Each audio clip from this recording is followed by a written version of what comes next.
Hello there, welcome to the Saroy channel and welcome to my Omnibus series. I've got so many of these omnibuses that are going to come out so that you'll be able to listen to an hour's worth of stories, which I know you're going to love.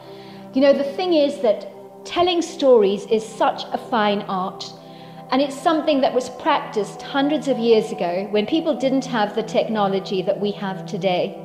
And everyone would gather around the fire and listen to a wonderful story. And also, what is so wonderful about a story is that personally, I think it is the best way to go to sleep. Every night when I go to bed, I always listen to stories. And that's something that parents used to do with their children. It's something that they still do with their children. There's nothing better than a good story. And so I hope you're going to enjoy this series. And before we start, I just want to say, do subscribe to my channel because you don't want to miss out on anything. Because I'm in for the long haul and I want to make sure that you get the most stunning stories to go to bed with at night or to listen to when you want to be one of those people sitting beside the fire and listening. Don't forget to subscribe to my channel and let's get started. I hope you're going to enjoy the omnibus. Dear Sarah, and all your lovely listeners, I had taken the long, exhausting, debilitating international flight from London, England, back to my small, rather obscure hometown in America, a mere dot on the map, a huge place in my heart. I was cramped tightly in the aircraft, pinned behind a large man who occupied the seat in front of me.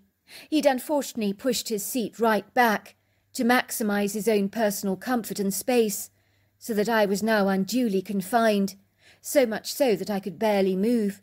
It didn't help that the woman next to me was very sizable, so I felt that I was squeezed in at both sides, rather like a frankfurter between two halves of a white roll. Thankfully I was in the aisle seat, which invariably meant I could get up during the night to stretch my legs, my one saving grace, and thank goodness for that. Needless to say, the woman next to me, as sweet as she may have been, talked the entire trip non-stop, like a radio on full blast that wouldn't stop jabbing away. So half the time I pretended to be asleep. How I wished I could afford a seat in first class. These long drawn-out flights sucked the very life out of me. I decided on a whim to return home to surprise my mother, as my 2-year fine arts course had finished earlier than I'd imagined. I was longing to get back home to America. Don't get me wrong, I thoroughly enjoyed living in London. It was a good experience, a whole different way of life. I found London to be a happening, exciting, bustling, cosmopolitan city that was vibrant and alive, buzzing with red London buses, black taxicabs, a plethora of exciting, rip-roaring shopping opportunities, excellent restaurants, coffee shops, delicious sandwich bars, flourishing charismatic streets filled with hastening people rushing to take the next connection on the underground. But in truth, there was nothing that galvanised me more than the provocative, nostalgic feelings I possessed for my own little alluring hometown. Of course, without wishing to sound biased, I adored America, the land of the big, the land of the mighty, the brave, the victorious, the great.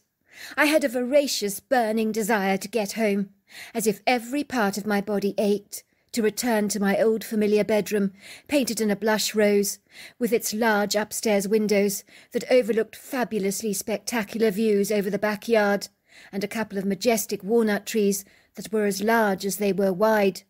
All my life I had regarded them as personal friends. I loved those trees. I had visions of my undisturbed bedroom, which my mother had always assured me remained exactly the way that I had left it, with bookshelves bulging at the seams with fictional novels, and my gorgeous ornate four-poster bed, of where I had enjoyed many a refreshing good night's sleep, tucked under my pink duvet covers, cushioning my head against the soft blush-pink puffy goose-down pillows, waking up to be greeted by the inviting, aromatic, rich smell of fresh coffee percolating in the kitchen, being able to walk around our backyard, gazing at the distant spectacular views of the towering mountains that stood up regally, proud and tall, under a shimmering blue sky, like voluptuous Rubenesque women, their curvaceous curves soaking up the glorious sunshine. I looked forward to renewing my regular rambles down some of those glorious woodland trails by climbing over the fence into the area of rich evergreen national forest that framed the rear of the residential properties on our side of the street. For all intensive purposes, the fence was no obstacle course for the deer that were often seen scampering around our backyard in the late evening or early morning. I even caught sight of the occasional black bear loitering around our yard, gathering walnuts in season from our trees, or making a complete mess of the bird table, where my mother sprinkled the seeds for the tiny little birds. More often or not, the bears broke the bird table into hundreds of pieces. I knew that my mother would be over the moon to see me again. 2 years was a considerably long time to be away from home. My mother had been a divorcee for over 20 years.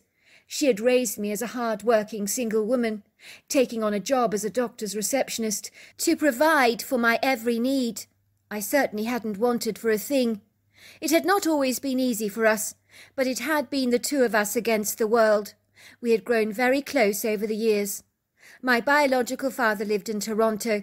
He was currently married to a French-Canadian, so I had 2 half-brothers fluent in French that I occasionally saw from time to time, and we were very close. I smiled to myself happily as I began to visualize my mother's surprised reaction when I bounded up to the front door, ringing the doorbell. I could see her animated face when she opened the door to see me standing there, larger than life. She would be in 7th heaven to have her daughter back home again. I was champing at the bit to get home. I was furiously frustrated by all the inevitable hold-ups at the airport when I made my way through customs. Fortunately, I was able to hire a green car that looked more like Hermit the Frog, but finally I was on my way to see my mother, hitting the gas pedal a little too enthusiastically in my haste to get home. Soon my brilliant slimy green car was gliding down a familiar part of the interstate. Then I began to take all the necessary turn-offs, meandering down some of those crooked country roads, listening to my favourite music on radio, until finally I took the left turning that I knew so very well, down the long ribbon of asphalt, the quintessential street I'd grown up on as a young girl. Wistful memories came flooding back of the times I rode a bicycle down this road with my best friend Lily Madison and her brother Luke. My car began to slow down. I drew in long deep breaths, as if I was about to dive under the water in a swimming pool to conserve oxygen. I surveyed the evocative street through my dewy eyes, with its long rows of sentimental vintage retrograde-looking semi-detached houses on either side that had been built in the 50s, oozing old-world character and classic traditional charm, although many of them had been refurbished of late in more recent years. The street seemed so quiet and peaceful as the first gleaming light of the new morning twinkled through the cobalt-blue sky. Its ethereal shafts seemed to splash across the houses, casting dramatic artistic shadows against the walls of the property, while the front yards that fringed the common land of the homes was comprised of pristinely manicured verdant front lawns that were now bespeckled with a thin silvery sheen of morning dew. The tall statuesque oak trees had definitely grown considerably in the 2 years I'd been away. They gracefully framed either side of the street, had gained girth and height, were so much more imposing and masterful than ever before. It seemed surreal, nostalgic, magical, being back in my hometown again. I had to pinch myself. Was I really here, I wondered? It was as if time had stood still, as not much had really changed in 2 years, although many of the houses had gained a recent touch of paint, and looked as if their formerly tired exteriors had been rejuvenated with a facelift that made the old residential heritage houses look all the more refreshed, my mother's house being no exception to that rule.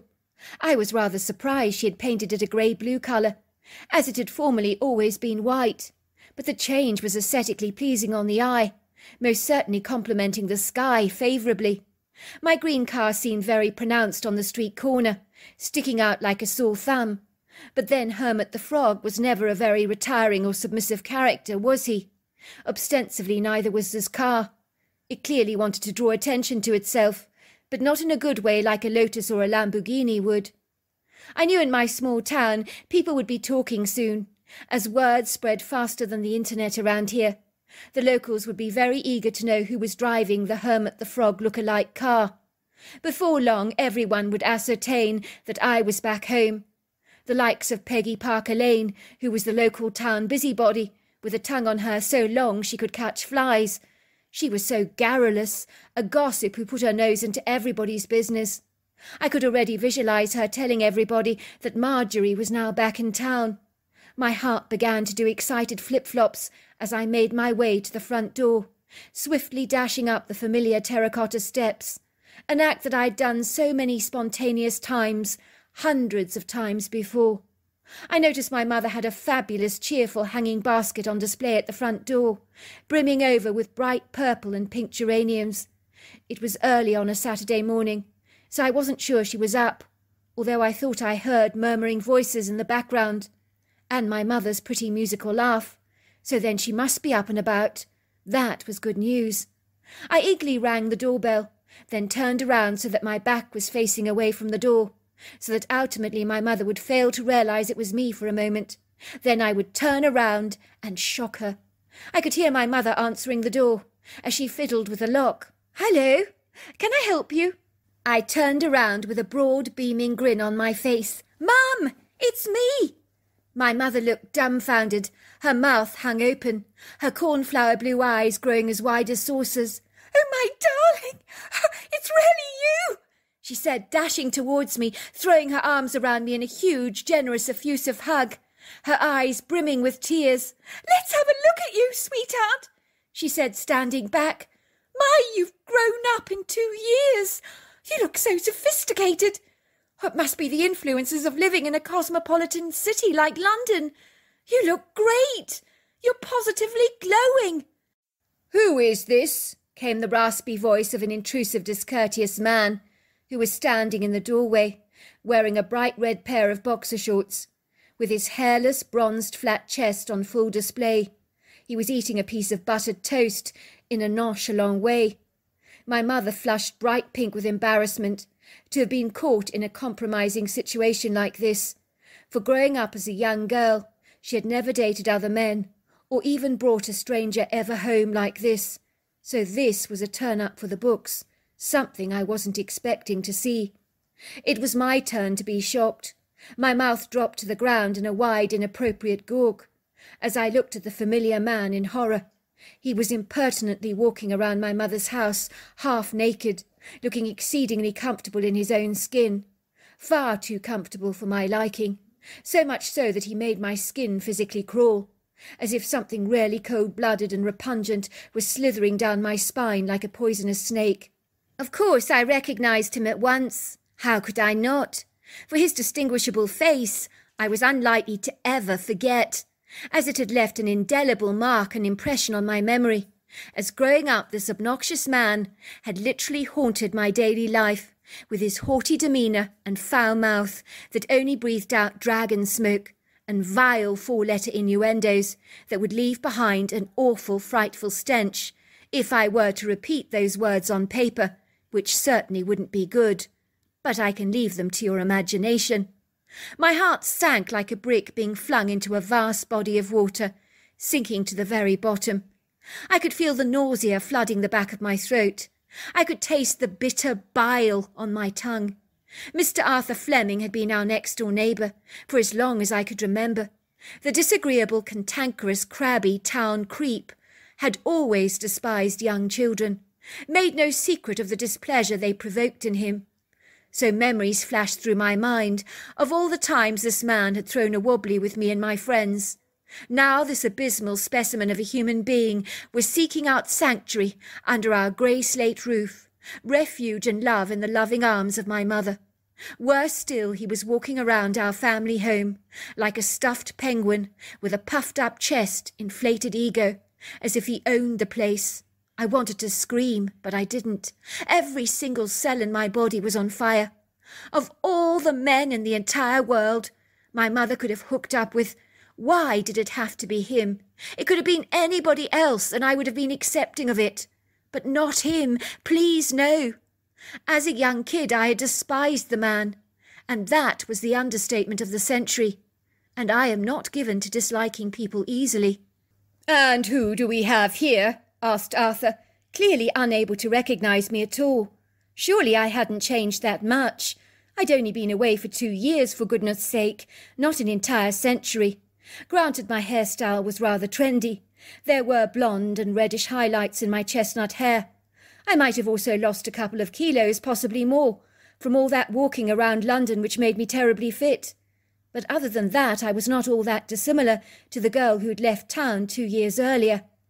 "This is my daughter, Arthur. Don't you remember Marjorie, when she was a little girl? Those long brown pigtails, that cute little smile with dimples, the scattering of freckles on her nose." Arthur stopped eating his toast. He stared at me in astonishment. "By Jove, I wouldn't have recognised you at all. You've grown into a fine young lady." "Hasn't she just?" said my mother. "She looks so glamorous, doesn't she?" "Indeed," said Arthur, "quite a transformation. She was very mousy before when she was young. Who would have thought she'd turn into a firecracker? I'd never have considered it possible. Quite a metamorphosis from a caterpillar into a butterfly." I ignored his blunt remarks. "Mum, what's going on here?" I asked, nodding my head in Arthur's direction, not really caring how rude I appeared. I distinctly disliked this man. I certainly didn't appreciate him in my home, or having referred to my former appearance as mousy. What a bloody cheek! He was hardly the face of America himself, but the way he was swooning around, he certainly thought he was. That ego on him was insatiable. My mother flushed bright pink again. Her eyes hovered uneasily from me to Arthur. She looked as if she was desperately trying to find the words to explain what this unwelcome man was doing in our home. She seemed guarded, restrained, unforthcoming in her answers. "Isn't it obvious?" said Arthur obtrusively. "Or do I have to spell it out to you in black and white, Marjorie? Me and your mother are together. We're in a relationship," he said, putting a protective arm around my mother to affirm his intimacy with her, like a belligerent dog that was guarding his turf, telling you in no uncertain terms to keep away, she's mine. I could see a smug, victorious look rising up in his eyes, like an all-consuming, conquering high breaker out at sea, determined to shatter and destroy everything in its wake, like a tsunami. I was so astonished. I certainly did not know how to react. I mean, what on earth did I say in a thorny situation like this, when what I was seeing and hearing were horrifying in every regard? Much like the acorns from an oak tree, almost impossible to digest or assimilate. My mother gestured for me to come in. "Where are your bags, sweetheart?" she asked me. "They're in the Hermit the Frog car out there that I hired." "Would you be a dear, Arthur?" she said. "Bring in Marjorie's bags from the trunk for me, won't you? Take them up to her bedroom. I'd be ever so grateful." "Of course. You must mind my manners, Marjorie. I'll go and put on a shirt," he said, "to make myself halfway decent. I can't go around the street without my shirt off, as people will talk," he said. "Give me your keys." I opened my handbag, tossing him my keys. He grabbed them from me and gave me a wink. "Look at you, my poor, poor, darling girl," said my mother, cupping her hand under my chin affectionately. "You must be exhausted, frazzled from your flight, darling. Those long-haul flights are nothing to be sneezed at. Come on into the kitchen. Let's make you a cup of tea or coffee, shall we? You certainly need a caffeine boost, I'm sure." When Arthur was out of sight, I unabashedly laid into my mother. "Mum, what are you doing with him? He's not a good man. When I was a little girl, he was positively nasty to us, vindictive, downright mean. You don't want to be dating someone like him. You could do so much better for yourself. Don't sell yourself short. You're a beautiful woman, Mum. You could have your pick of men." "Sweetheart, we're together," said my mother bashfully. "When you went away to London, it got awfully lonely around here. I missed you so desperately. I felt so isolated. Arthur would check up on me regularly to see if I was all right. He'd come around to fix things for me, replace light bulbs that blew, help me get the refrigerator and washing machine sorted out. He even mowed my lawn for me." "So he rarely ingratiated himself towards you, did he?" I said with a laser-sharp edge to my voice that could have cut glass. "I bet he did. It wasn't like that, sweetheart. Underneath it all, Arthur is a charming man. My mother was distracting herself as she was talking, desperately trying to avoid eye contact with me, as she put the kettle on the gas hob. I think my mother was not appreciating my ungainly, butter-fingered interrogation. But as her daughter, I had a right to express my thoughts on the matter. I was not about to hold back on my misgivings, diffidence or reservations over Arthur Fleming. No one in town ever liked him, Mum. And you get involved with him? I mean, how could you? Surely you know what he's really like. That's a bit unkind, sweetheart. Don't you think you're being unnecessarily hard on him? Don't you want me to be happy? Of course I want you to be happy, Mum. But with him, no. He's not right for you. He hasn't got a good heart. You let me decide that, darling, will you? I know him a lot better than you do. He may appear outwardly grouchy and peevish to people who don't know him, but he's actually a sweetheart. Do you remember that time we went missing, the three of us kids, and you didn't know where we were? My mother nodded. Yes, I remember that very well. How could I ever forget a night like that? When I thought you'd been abducted, my whole world came crumbling down. It was the worst night of my life. I didn't think I'd ever be able to go on if I'd lost you. Everyone in town was searching for you and the Madison kids, but you were nowhere to be found. It was like you'd vanished off the face of the earth, like those god-awful 411 mystery cases. Why? What has Arthur got to do with any of that? I don't understand. You turned up all fine, claiming you got lost in the woodgrove. Unfortunately, Mum, I regret to have to tell you this, but that was a lie. It was Arthur who locked us up in his yard shed. He left us there all night. He knew exactly what he was doing. Worse still, he got a great deal of pleasure out of terrifying us out of our wits. And poor little Lily. Oh, she was so petrified of the dark. We had to really console her. She was crying all the time. She was really frantic. My mother's face grew white. The colour drained from her skin. You never told me any of this. We didn't want to tell anyone, Mum. We were scared stiff of Arthur, what he was capable of. We swore blind to each other we would never tell anyone what he'd done, in case he became vengeful towards us. He did warn us when we saw him the following day, that if we told anyone that he'd locked us up in the shed, that he'd kill our cat. You remember old Purdy? My mother nodded. I remember Purdy. Beautiful cat. Well, he told us he'd kill her. Oh, I can't believe it. It had happened over 18 years ago, when I was a young girl of about 10 years old. I could remember the day as if it was yesterday. It had been a Friday, on our summer holiday. Me and my two friends, Lily and Luke Madison, were riding our bikes down the long ribbon of asphalt that ran down our street like a smooth grey tributary. I remember that Arthur sped up as he came down the road in his truck, narrowly missing throwing Luke off his bike. We knew he had deliberately sped up when he saw us on the road. He wanted to scare the life out of us by pretending he was going to knock us over on our bicycles. He very nearly did. He revved up his engine deliberately and went literally directly towards us in his car. I could see the smug look of satisfaction on his face. He was actually laughing at our expense, as if highly amused to see us so discomposed. I do know he was angry with the Madison kid, as Luke, whose house was directly opposite his, had accidentally thrown a ball through his window when he'd been kicking around a ball in the backyard, and like a bullet it had ricocheted, shattering the glass pane of his living room. Arthur had marched over to the Madison house in an incandescent rage, his whole body jiggering in indignation, his eyes like deep swirling pools of hatred. According to Luke, he had stood at the front door, virtually growling at his mother, complaining that Luke had deliberately thrown a ball through his window. "You need to watch that son of yours, Mrs. Madison.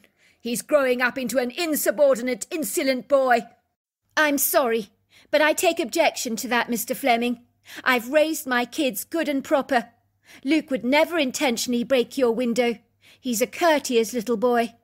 "Is that what you think, Mrs. Madison? It seems that you are very conveniently, obstinately naive about your impudent, audacious children and their behaviour." "Would you please leave, Mr. Fleming? We'll send someone over to fix your window in the morning. Now go." Arthur hadn't appreciated Mrs. Madison's unambiguous, forthright manner. He'd stormed off in a seething rage. his nose virtually flaring as it puffed out smoke rather like a dragon. He didn't like the female sex standing up to him so defiantly. It demasculated him, made him feel small, obscure, inconspicuous. So from that moment on, Mrs. Madison's letterbox was flooded with unmentionable deliveries of dead rats, pig snouts, and dog turd. There was no doubt who the packages were from, but Mrs. Madison chose to do the wisest thing ever. She never once reacted to any of those packages, until Mr. Fleming grew tired and bored of posting the unmentionables and stopped. He had hoped to get a rise out of Mrs. Madison, bringing on some neighbourly dispute, as Mr. Fleming loved nothing better than to instigate a fight. But Mrs. Madison was not biting the bait. She was true to her word, and had sent someone over to replace the broken window the following day. By all accounts, Arthur was insistent that Luke had thrown the ball deliberately into his living room, shattering the window, which of course was not true. Over the years there was no love lost between Mr. Fleming and most of the townsfolk. He was always getting caught up in verbal altercations with people over the most nonsensical things, especially when he engaged in one too many drinks at the local bar. Then his tongue would loosen. He would get carried away in his inebriation, telling people what he really thought of them, spouting out of his mouth lewd obscenities, provoking many a drunken brawl, where he was often incarcerated overnight by the duty officer for vulgar, salacious and crude behaviour. It would seem he didn't have a high opinion of anyone, but then neither did the townsfolk reciprocate a high opinion of him. After that harrowing, uncalled-for incident with Mr. Fleming, pretending to run us over in his truck, a misleading, duplicitous act, which brought him a great deal of pleasure, me and my two friends conspired to get even with him. Later that afternoon, when Arthur had left his residence for his local Friday shop, we decided to root around in his backyard shed, when he wasn't around. Suffice to say, his yard shed was meticulous, without even a finger of dust anywhere. Everything was so well organised and ordered, with neat boxes all fastidiously labelled with screws, twine, hooks and so forth. Then there were shelves stacked high with all kinds of things, from weed killers to household paints, bug killers, paintbrushes, bags of stone, cement. And then there were the usual yard tools like rakes, trowels, forks, leaf blowers. We knew we wanted to do something that would upset Arthur significantly, to cause him some discomfort. We didn't want to do anything that would suspiciously be able to pin the blame back on us. It had to be very subtle, but irritating enough for us to feel that we had caused him a measure of inconvenience.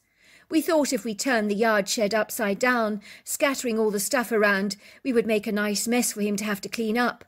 Given that he was so fastidious, a mess would be very irksome to him. Maybe we could throw stuff off the shelves, open a paint can, allow some paint to accidentally on purpose spill all over the wooden floor, swathing everything in globlets of paint that would hopefully be worse to remove than chewing gum. Mr. Fleming might think that a lone raccoon rooting around for birdseed had caused the damage, but I had the great idea of hiding a dead fish somewhere in the shed, so that when it went off and turned rancid, that Mr. Fleming would be faced with a vile, noxious smell that was so overpowering he'd pass out from its dreadful offence. Well, so we hoped, as I had heard of this happening to people before. My two friends thought my groundbreaking idea was absolutely brilliant. Not to put too fine a point on it, I did too. We had visions of Mr. Fleming smelling the rotting stink, fainting out of the sheer horror. I was able to extract a couple of trout from the freezer. My mother had clean forgotten about them. They would soon defrost and then go off. But the question was where to hide the fish in Arthur Fleming's immaculate, pristine shed. "I think we should hide it in one of Fleming's paint cans," said Lily. "No, bad idea," I'd said. The smell of the paint might mask the rancid smell of the putrid, decomposing fish. "Maybe we should put the fish in a bag of stones," Luke had suggested. We couldn't agree where to hide the fish. We were arguing about the best place to hide them, when suddenly we heard deliberate footsteps walking towards the shed. I knew they belonged to Mr. Fleming. He had returned from his trip a whole lot sooner than we had envisaged. We were about to get caught red-handed, ferreting around in his shed. It was worse than that. Oh, my God, he'd seen us. I could see his face peering in at us through the yard shed window. There was a huge, satisfied smirk on his face. He then slammed the door shut on us, pulling the manual outside lock across the horizontal latch, so that we were well and truly locked in, with no way of escape. This was his revenge on us, and he was loving every minute of our incarceration. "Oh, my God," I gasped. "Mr. Fleming has just locked us in his shed." He pulled the outside manual lock across. I know he saw us in here. He had a real satisfied smirk on his face. He did it intentionally. It wasn't a mistake. He wants to leave us here to stew like prunes in a brine of tea. We began to bang on the yard shed. "Mr. Fleming! Mr. Fleming! Mr. Fleming, please let us out! Please take us out! We're locked up in your shed! Mr. Fleming, we're locked up in your shed!" We took a garden trowel and slammed it against the wooden panelling of the shed as hard as we could, making a huge commotion. But once again, the man deliberately ignored us and never came to our rescue. Believe me, we banged that shed for a very long time. We were naturally terrified being locked up in the yard shed, especially as the day folded away, and darkness seeped across the valley, obliterating any remnants of the day. Worse still, there was no light connection in the yard shed, so we sat there in the gloomy darkness. It was a cold night. The three of us were shivering. We had given up shouting for help. It seemed no one had heard our frantic cries, and our voices became hoarse. I think for some reason the yard shed was made from a thick timber beams, situated in the furthest corner of Mr. Fleming's yard, in an isolated spot. For some reason it seemed to be soundproof. We were terribly afraid, as we had visions of becoming prisoners of Mr. Fleming's. Unbeknown to us, people in our small town were all out searching for us. Over 200 people were looking for us and scaling the woodgrove, calling out our names, but we heard and saw nothing. My mother and the Madisons were frantic, believing we had been abducted, and all the while we were simply just trapped in Mr. Fleming's shed, and he knew all about it. He was a nasty, spiteful, vindictive piece of work. He knew exactly where we were, but he willfully, brazenly ignored us, abandoned us here. I do remember Lily was particularly terrified of the dark. She always slept with her nightlight on, so the tenebrous night with its cool breeze and whistling wind that was howling outside, banging against the wooden panels precariously, did little to comfort her. "I'm scared. I'm really scared. It's so cold in here. I'm really freezing, and I'm frightened. It's so dark." "It's all right, Lily. Calm down," Luke assured her. "We're here with you. Nothing bad can happen to you. We're going to be just fine, I promise you." We were all cuddled up together to keep warm. We told each other positive stories to keep ourselves entertained and upbeat. But we kept the scary stories out of the picture. That was when we heard what I can only describe as anomalous heavy footfall. Someone else was out there, walking around the yard. Whoever they were, they seemed to be thumping the ground, under weighty feet so very hard that even the paint cans on Mr. Fleming's shelves began to vibrate. It gave us the distinct impression that whoever or whatever was out there was quite substantial in size. We wanted to get their attention, so we began to bang away at the yard shed. "Help! Someone please help! We're locked up in here! We're locked up in the shed! Help us! Help us! Please, let us out!" We could hear the heavy feet moving towards us, stopping cautiously for a moment, then running decisively towards the shed. I was looking out of the shed window. The light of the full moon cast its shadows upon the creature. But what was it? I'd never seen a creature like this before. It looked human, but it wasn't. It possessed ape-like influences to its humanoid appearance. It was about 6 foot tall, 3 feet wide across the shoulders, and possibly between 400 to 500 pounds. Its whole body was covered with long flowing dark hair, but it looked so dramatically dense, so burly and solid, blacker than the night. His formidable silhouette seemed intimidating. The creature, whatever it was, locked eyes with me. His deep-set eyes gave off a glimmer of red eyeshine. His face appeared remarkably human, his skin leathery and very shiny, his nose flat and aquatic, his forehead deeply furrowed. I was stunned, so stunned that I couldn't react. What was this thing staring right at me? "Let us out! Let us out!" came my friends' voices. "Let us out!" They had not seen the creature and were still slamming the wooden panels of the shed to attract attention. I was the one that was looking out of the window. The creature moved away from the window. He began fumbling around with the outside lock. He pulled it back with his fingers, opening the yard shed for us wide. He was clearly an intelligent creature who could figure out things. That was when we saw him up close and personal, standing only feet away from us. He was so incredibly close to us that we could hear his breathing, that reminded us of a horse.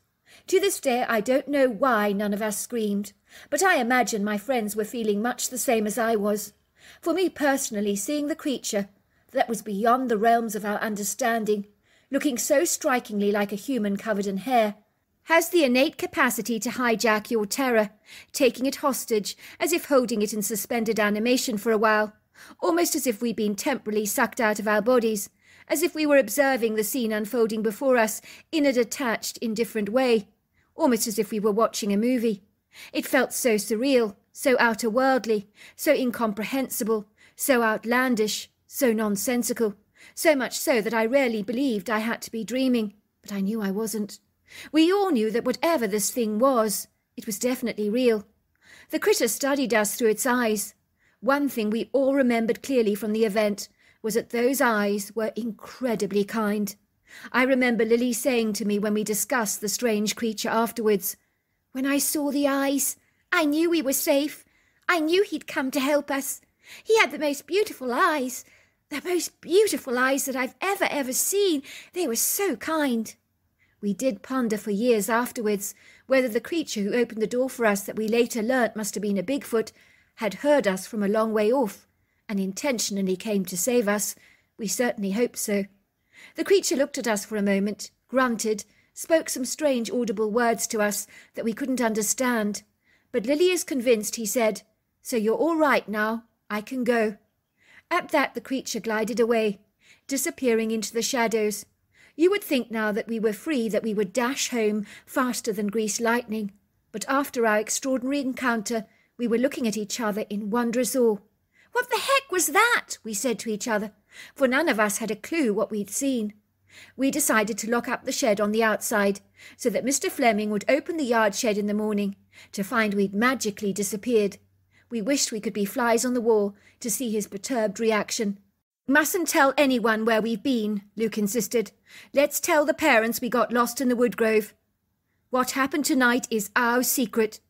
We cemented our agreement with a scout salute of honour, which could never ever be broken. We decided to hide the 2 defrosted trout under a loose floorboard in the shed. We didn't think Mr. Fleming would choose to look there. Needless to say, when we returned home, the relief our parents experienced was overwhelming. I remember my mother was in a dreadful frenzy, so when I came through the door, she held me in her arms, rocking me backwards and forwards, not wanting to let me go. She was sobbing with relief. As I gave my mother a brief overview of what had happened that night, I wanted her now more than ever to realize that the man she was hitched with was an insidious character, and not what he seemed to be. "Is this true?" my mother said, as Arthur came into the kitchen, exclaiming that all my suitcases were now safely in my old childhood bedroom. "Is what true?" asked Arthur. He looked at my mother, a agog expression on her face, his eyes darting from me to her in succession. "Is what true?" Arthur repeated. "Did you lock my daughter in the yard shed with her 2 friends, Luke and Lily, when they were only 10 years old? Is it true?" Arthur stood there, his jaw stiffened, his eyes grew anxious, his skin flushed a bright pink colour. "You did, didn't you? You locked them in the shed," said my mother, rushing over to Arthur, pushing him with her hands and hitting him. "You did, didn't you? Admit it! Admit it!" My mother's eyes were filling with tears. "How could you do such a despicable thing? The kids were only 10 years old, for goodness sake. I thought I'd lost my baby for good." "I was teaching them a lesson. They were obnoxious children, always misbehaving and getting into trouble. For Luke, whenever he walked that dog of his, he deliberately encouraged him to defecate on the lawn. How do you think that made me feel? He also deliberately broke my window with his ball." "I don't care a monkey's ass about that. You know, Arthur, that everyone in the town was looking for those kids that night when they went missing. Even the sheriff was called. Do you realise the manpower, the time that people gave up to look for the kids? People were selfless in their generosity to help. I was emotionally exhausted, drained. I'd never been so terrified in all my life. And all the time you'd lock the kids in the shed. And you know what's even more despicable? Is if I remember correctly, you accompanied the townsfolk on their search. You helped them look for the children, when all the while you knew exactly where they were. That makes you seriously sick in the head. That sort of mentality belongs to a serial killer. Someone who has no compassion whatsoever. Look, Esther, you're overreacting. I told you I was teaching the kids a lesson. A lesson? Do you have any idea what I went through? Get out, Arthur. Take all your things. Go now. Don't be like that, Esther. You know we have a good thing going between us. Don't throw it all away. My daughter's made me see the truth about you, Arthur. Leave now. Go at once. I don't want to see you again. We watched Arthur grabbing his things. He looked at me with hostile, belligerent eyes. I might have known that when you got back, little missy, that you'd cause trouble. You may look all glamorous and sophisticated now. You think yourself all high and mighty, as you've been to London for 2 years. But I'll tell you something for nothing. You are still the same little obnoxious brat you were when you were 10. It seems nothing changes. And it would seem, Mr. Fleming, that you're the same nasty man who locked us up in the shed all those years ago. Arthur stopped short in his tracks with his suitcase in his hands. I meant to ask, who let you out of my shed? Because it wasn't me. Wouldn't you like to know, I said. It's a secret. Arthur scowled. You know that shed? It stunk to high heaven for a month after you were locked in it. It was the vilest, most odorous smell I've ever smelt. I could never find its source. That's because I took 2 trout and let them rot under your floorboards. You hear that, Esther? You think I'm obnoxious? What about this kid of yours? Sounds like you got what you deserve, Arthur. Now out with you. Once Arthur had left, me and my mother embraced in each other's arms, so happy to see each other again. I'm so sorry, darling. I should never have brought that ghastly man into our home. I don't know what I was thinking. I guess I was so horribly lonely. I think you make allowances when you're lonely, by refusing to see what is staring you blindly in the face. Even during the course of our relationship, I saw things in Arthur that were odious and unethical, but I kept making excuses for the man. Of course you did, Mum. It's perfectly understandable in the circumstances. Well, I'm not sure. It is. Everyone in town has been warning me to stay away from the man. But would I listen? Of course not. Even Peggy Parker Lane warned me of the man. You know, she paid me a personal visit. What that woman doesn't know about people in our town is not worth knowing. She told me she'd seen Arthur kicking an innocent dog so hard with his boots on numerous occasions when a dog was randomly sniffing around his front yard. She said to me, Esther, if a man will do that to a dog, what will he do to you? She even said to me, I think he's a narcissist.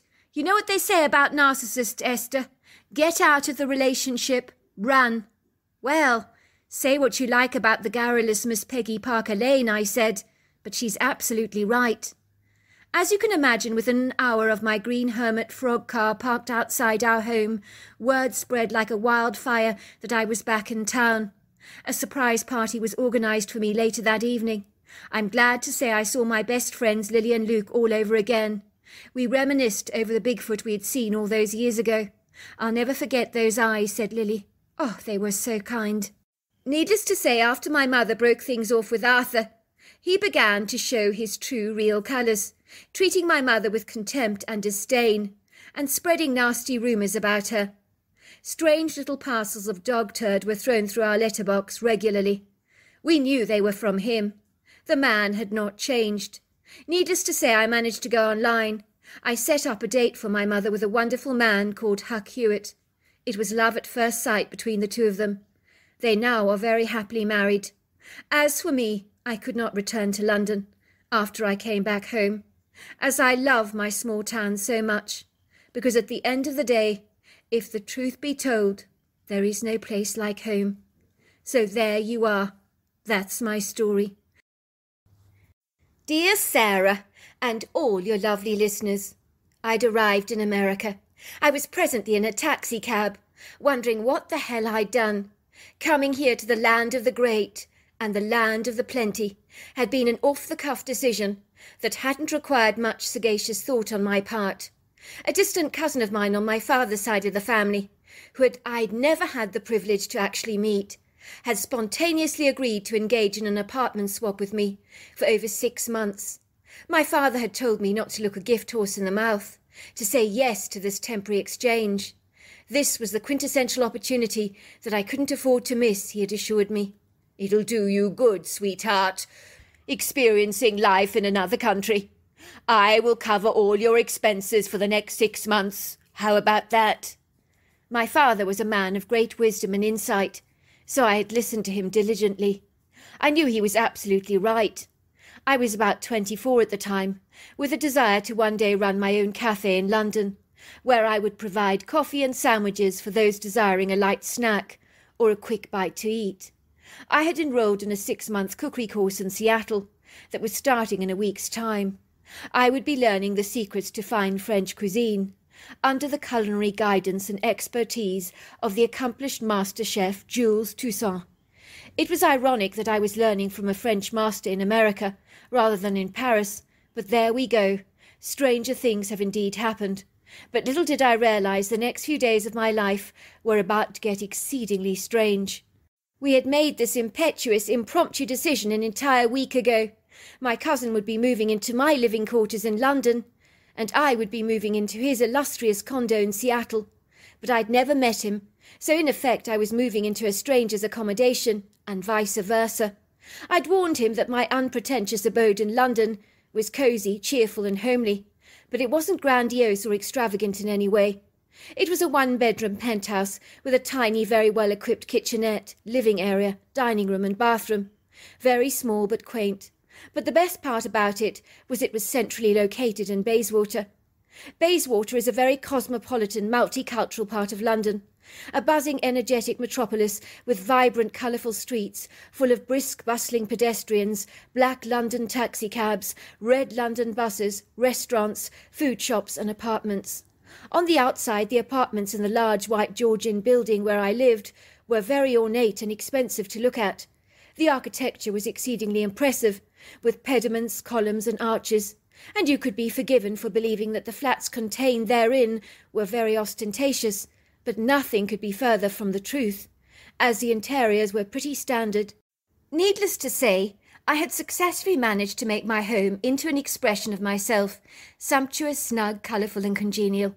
I discerned that my cousin's apartment, from what I could gather, was in a very grandiose, opulent apartment block that looked flamboyant, as it did theatrical, from the pictures my cousin had actually sent me. I was doing exceedingly well on this deal. My father was American, but this was the first time I'd ever visited his homeland. I remember as a child growing up in England, whenever England and America were caught up in sports games together, there would be conflict in our household between my mother and my dad over the sports in question, which was a real joke, as my mother was as interested in sports as a rabbit would be interested in a filet mignon. I think my mother just loved to ruffle my father's feathers, teasing him mercilessly. "England is going to win," she'd say. "England is going to win," while my father would swear a devoted, undivided allegiance to America. "Nonsense! America's going to win! America's going to win!" My mother would give me a huge teasing wink, knowing full well she'd achieved the desired effect on my father, who was getting heated under the collar. She loved working him up into a lather. In truth, although she was British, she didn't give a toss whether England lost to America or not, but she loved winding my poor father up. Of course, I was supposed to be neutral, like Switzerland, not getting involved in any way, as my father always reminded me that I was half American, a fact that I was never allowed to forget, not even for a single moment. "You may sound and even look like the quintessential English rose, dear, with your fair, peachy skin, dark hair and blue eyes. But don't ever forget, half the blood running through your veins, Arabella, is American. So you're an English rose with an exotic American touch." I'd always liked the sound of that. What woman wouldn't appreciate being called exotic? It left the girl next door look flying out of the window, made me appear mysterious, exciting. Not that I was either one of those, of course. But now I was in America, sitting in this taxicab, as the taxi driver drove through the streets of Seattle, while the pelting rain thrashed against the windscreen. I noticed his windscreen wipers were working vigorously to push away the sloshing droplets of water that bespeckled the glass. It didn't help that the gridlock-frenzied traffic was really quite hectic, with despairing, frustrated drivers honking their horns and patience running thin. I had expected my taxi driver to be an all-American man, but he looked like he was from the Middle East, with that yellow skin tone, very prominent lips, a sloped forehead, a larger bridge on the nose, and a less prominent tip on the chin.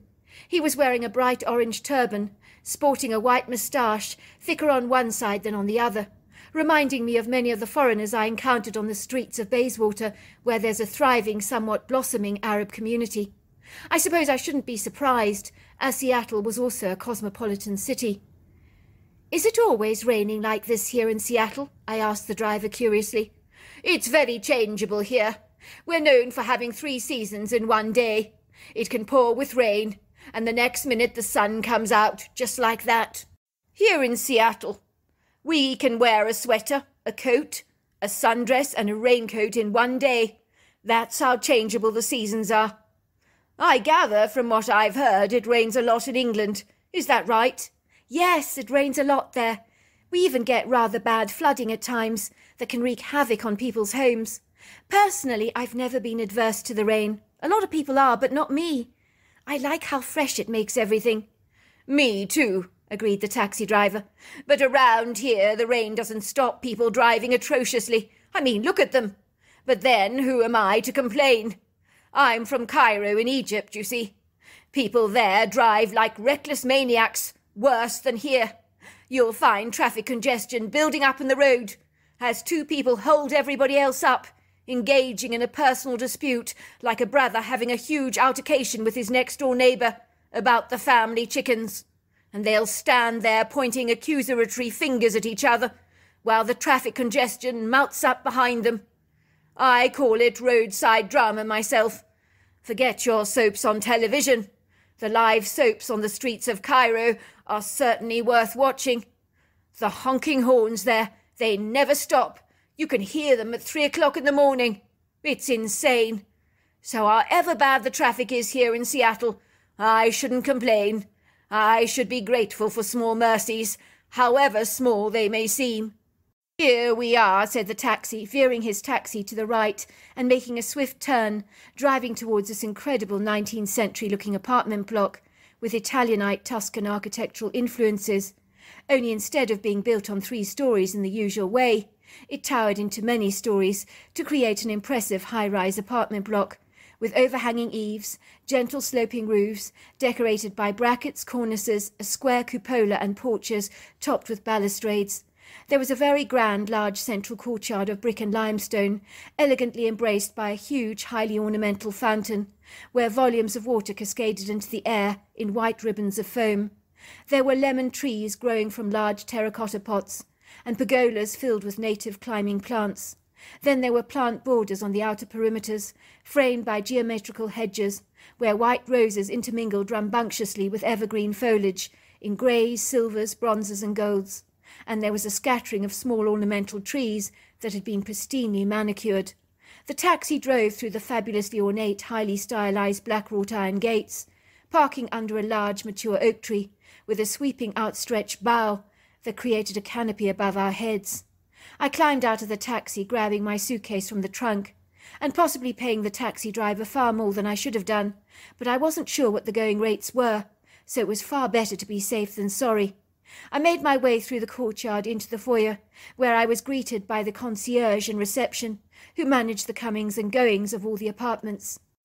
He was a man in his early 50s, whose tanned golden brown skin wore the evidence of old acne pigmentation, but he was exceedingly handsome in a rugged sort of way, with warm, congenial brown eyes, and a crooked nose that looked like it had taken a beating during a punch-up. I wondered what had happened to him. "How may I help you, madam?" he asked. "My name is Arabella," I told him. "I'm staying here in Henry Thomas's apartment." "Oh, that's right. The girl from England. Henry told me all about you."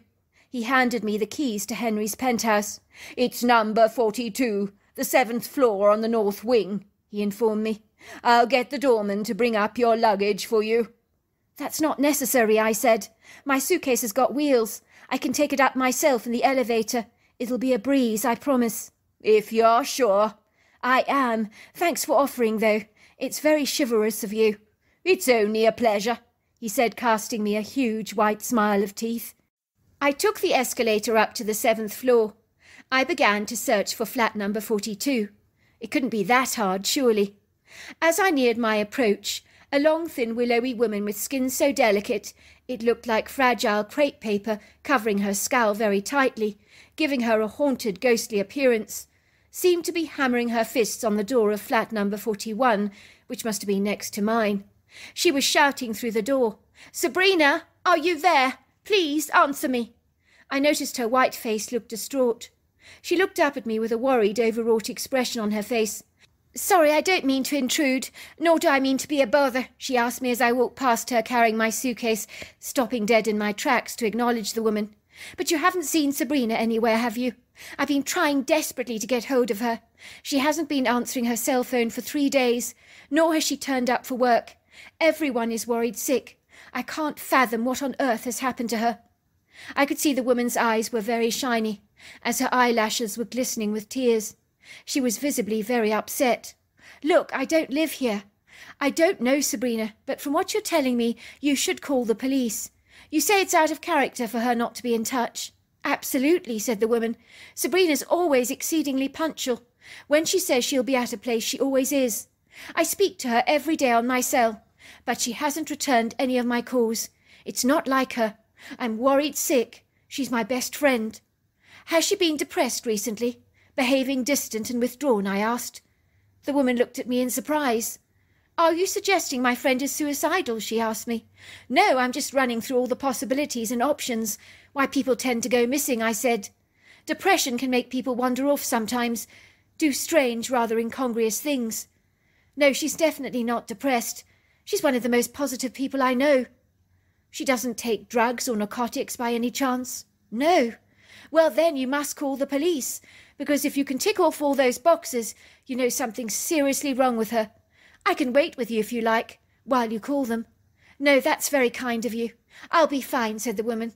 "I can see you need to get back home. You've obviously got a suitcase. You must have been somewhere." I was relieved the woman didn't accept my offer to stick around. I was shattered after the long trip. I opened the door of my apartment, twisting the keys in the lock. I had an ominous, sick feeling in my gut that the woman in next door's apartment called Sabrina was possibly more than likely dead. How I knew this, I don't know, but I did. I was so tired, so exhausted that when I got into my cousin's apartment, I decided to take a quick nap. But I appeared to sleep for many hours. I recall waking up at night, seeing flashing blue lights across the wall, like you'd expect to see with police cars. But due to my dreadful jet lag, along with the differing time zones, I was far too zonked to pay any attention to them at all. I'm almost sure I heard authoritative voices during the night. The following morning I was pretty certain that the blue lights I'd observed in a semi-conscious state were in fact real. There was a sinking feeling in my gut that would not abate. I was certain that the woman from next door's apartment was almost certainly dead, that the blue lights I'd seen belonged to the police. Imagine if she'd been murdered, that I'd come to America to move into an apartment next to a crime scene. It was like something out of a gripping Agatha Christie novel. My cousin's condo in Seattle was absolutely stunning, with huge floor-to-ceiling glass windows, overlooking exquisite waterfront views, where I could see boats gliding over the silvery lake, large sails blowing wistfully in the wind against a cloudless cobalt-blue sky, while the lake appeared to twinkle and sparkle, as a golden ethereal light seemed to dance above its glittering surface, while tall statuesque trees rose up in the sky proudly, gathered together in congenial groups like old friends. There were areas of verdant manicured turf. Long ribbons of paved walkways fringed the outer edges of the lake. It was very beguiling. My cousin's apartment definitely overshadowed mine in every conceivable way, which made me feel very embarrassed about my humble little abode in Bayswater. Still, my cousin knew exactly what he was getting when he signed up for this arrangement. By all accounts, his email to me affirmed that he was very pleased with the place. It read, "Arrived at your beautiful flat. So cosy and warm. I'm thoroughly going to enjoy it here. LOL. I replied, "Arrived at your apartment safe and well. Very ornate. I think I did the best out of this deal. LOL. I glanced at the clock. I thought it must be terribly wrong. I had perceived it was morning, but it was late afternoon of the following day. I'd obviously been completely knackered, worn out from my long trip. The block-out blinds and windows hadn't helped. They made the apartment seem so dark, so I'd falsely assumed it was morning. In truth, I felt as if I could curl up in a ball and sleep for an entire week, so I was ever grateful that there were a few days left before I started my French cookery course. I decided to make myself a cup of tea in the kitchen and put the bright red kettle on the hob. I was so glad to see my cousin had brought me some tea. There was a post-it note saying, "I know how you Brits love your cuppa." There was also a large tin of mixed cookies from a chocolate chip to cinnamon and raisin. I made myself a hot cup of tea and dumped my cookie in the warm liquid. It was delicious. The chocolate in the chocolate chip cookie melted on my tongue. I briefly glanced around the apartment that had been painted in a flattering ivory tone, while the walls were aligned with this impressive collection of contemporary artwork that was full of texture, colour and depth. I was compelled to run my hands across some of the paintings to feel the ridges and lines, an enjoyable, tactile experience for me. In the hallway there was a vast collection of black and white photographs of interesting faces that I didn't know or recognise, but I imagined they were family members on my father's side, that I had not been privy to meet yet. I could see the familiar family features in the picture. I wondered if any of them were pictures of my cousin. I didn't have a clue what he looked like. The apartment looked like an interior designer had been given free rein to transform this large man cave into a very glamorous-looking penthouse that would even impress the Sultan of Brunei. That is, if he chose to go for something sophisticated, but not too palatial, as it really was first class, furnished with a combination of rococo and classic furnishings, which made the apartment both elegant and tasteful, but not too over the top. The only thing lacking in the apartment was any evidence of my cousin's soul, which I thought was a dreadful pity. I've always believed your home should reflect your personality, that you should put your own personal stamp on a place. There were no personal touches to this home that told me anything about my cousin, other than a sweeping collection of Dick Francis and Agatha Christie novels in the bookshelves. So he liked detective novels like I did. He had expensive taste, appreciated modern art, enjoyed classical music, judging by his collection there. But other than that, I knew nothing about him. As I was pondering over this in reflective thought, the doorbell suddenly rang. I ambled over quickly to the door, looking through the peephole. I could see it was a police officer that unfortunately didn't bear any resemblance to the famous fictional detective Hercule Poirot, which I thought was a pity. In truth, I can't say I was remotely surprised to see a police officer standing there in the door. Part of me was expecting a visit from the police, given that the woman next door had appeared to have gone missing. I was beginning to feel like I was playing an exciting part in one of those gripping, spellbinding movies, like Murder on the Orient Express. The only problem, the police were not going to put me down as a potential suspect, as it would have been an impossibility for me to have committed a murder, as I was flying over the Atlantic at the time. A small part of me almost fantasized about being a potential suspect, the police whispering among themselves, could it be the exotic English girl, guilty of this heinous crime? "Hello," said the police officer standing in the doorway looking at me. "I'm Officer Howard Posner. May I come in?" He was a very congenial man, with a soft Southern American drawl, which I found attractive. He was easy on the eye, with a bright smile of whiter-than-white teeth, and brown piercing eyes that were so discerning they reminded me of an eagle's. But then you did have to be astute, discriminating and insightful to be an officer on the force, surely. "Of course," I said, inviting the officer into the flat, gesturing for him to sit down on an upholstered chair, which he did so, but he sat on the very edge, looking authoritative, very businesslike. "I'm investigating the homicide of a young woman called Sabrina Cooper Fox, who lived in the apartment next door to yours. We are here to make inquiries in the apartment block to establish her last known whereabouts. We are naturally interviewing everyone in the entire building, but you are her most immediate neighbour, so I'm hoping you may remember the last time you saw her, and whether she was alone or had company." "Oh, my word! So the girl next door is dead. I thought as much. It was a gut instinct." "I'm afraid so," said the officer, stroking his chin reflectively. "Did you know Sabrina personally, or were you just passing acquaintances?" No, officer, I don't know her at all. I only landed in America yesterday morning, courtesy of London Heathrow Airport. You see, when I arrived at the apartments, I saw an exceptionally thin young woman frantically trying to get into Sabrina's apartment. She said she hadn't seen or heard from Sabrina for over 3 days, nor had she turned up for work. I immediately suspected that to be rather suspicious, so I encouraged her to phone the police at once. I'm presently doing a 6-month apartment swap with a cousin of mine, so he's staying in my apartment in Bayswater in London, and I'm staying here in this one in Seattle. I'm here to do a 6-month cookery course, you see, as my father was eager for me to come to America. He's American. I wish I could help you, officer, but I know absolutely nothing about Sabrina. I see, said the officer. So your cousin would have known Sabrina then. What was his name? His name is Henry Thomas, but I don't know him personally. Actually, we've never met before. But yes, if he lived next door to Sabrina, I imagine they must have at least known each other in passing, surely. The officer's face paled to a ghostly white, as if all the colour had faded from his face. His pronounced masculine jawline stiffened, his slender muscular body visibly straightened, rather reminding me of an alert dog that had sensed a curious noise, and its ears had stood up and become unduly guarded, very tense.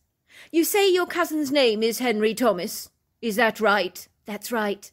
I have a report that he was the last person to be seen with Sabrina alive. I gather they were in a serious relationship together. Everyone here in the apartment block recognizes them as a couple. I was under the distinct impression he lived close to Sabrina, but I had no idea he lived in the flat next door. That is most interesting. You see, you are being very informative and most helpful. This time it was my turn to look astonished. She was going out with my cousin? Are you being serious? I am afraid so. Do you have his cell phone number? Asked the officer. As you will appreciate under the circumstances, I really do need to contact him ASAP. Of course. I'll give you all his contact details. Is he a suspect in the murder? Sorry. Stupid me. A funny question to ask, I know. I've watched enough crime scene dramas to know that people closest to the victim are always considered suspects. Well, he will need to be helping us with our inquiries.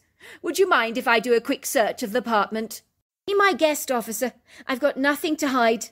I only hope my cousin doesn't, but you're welcome to look around. Well, if you prefer, I could organise a search warrant. That's not necessary. You go ahead and search. Did you find anything of interest? I asked him, after he'd finished his brisk search of the place. No. The apartment is spotless, rather like a hotel. Not much personal stuff around. My thoughts exactly. That's what I thought when I got here. Here's my card. Give me a call if anything unusual grabs your attention. I would most appreciate it. Will do so, I said. After the officer had left, I gathered my purse in my hand, threw on a pair of jeans, a sweater and sneakers. I noticed the building was full of police officers knocking on doors, asking the residents questions. It was hard to get my head around the fact that the girl in the next-door apartment had been murdered. Worse still, she'd been dating my cousin. Was it possible that my cousin could have murdered her? The police were more than a little keen to interview him. I knew nothing about my cousin. For all I knew, he could be a psychopath. All these thoughts were whirling around my mind, taunting me, as I enjoyed a brief walk around the waterfront, with the full intention of buying a few groceries at the local store. Lake Washington was exceedingly beautiful. Many people were out taking casual runs or strolls around the lake, while some young women were out with strollers walking their babies. I found the perfect convenience store on the street corner, where I gathered some essential supplies, namely some delicious baked bread, American cheddar cheese, ham, along with a couple of bottles of white wine, and then I made the trip back home, walking all the way, with the full intention of taking it easy for the next couple of days, until I acclimatized. I'd drink wine, watch television, as I noticed my cousin had over 100 channels to choose from. It was on Thursday when there was a knock at the door. I opened it, and there was a young man standing in the doorway, who bore an uncanny resemblance to my father, so much so that I physically gawped. The man had my father's handsome warm olive complexion, bright green-brown eyes, a distinctive square jawline, a prominent nose. He also had my father's thick brown curly locks. He was dressed in a smart pair of Levi jeans with a sweatshirt that read London Rocks, which I assume he must have only just purchased when he arrived in London. Hello, Arabella. I'm your cousin, Henry Thomas. It's so good to finally meet you. What are you doing here? Please don't tell me that my flat was so bad in London that you just couldn't hack it and you took the next flight home. I truly didn't think it was as bad as that. No, nothing like that. Nothing could be further from the truth. I was informed by the police that they would appreciate my flying home as quickly as possible to answer some of their police inquiries. So I hope you don't mind me occupying the spare room while you're here. I'm shattered. I would appreciate you not telling the police I'm here yet. I told them I'd be home in a week. Of course, I said. I shan't say a single thing. I do understand how you feel. I'm still recovering from my long-haul flight myself. But you with 2 long-haul flights behind you, you must be completely plastered. Tell me about it. I don't know how those pilots do it. He said flying over such long distances. I can't imagine what it does to your body clock. I left my cousin to sleep and went to the local shops again to buy some groceries. I had decided I'd make my cousin a traditional English favourite, toad in the hole with gravy.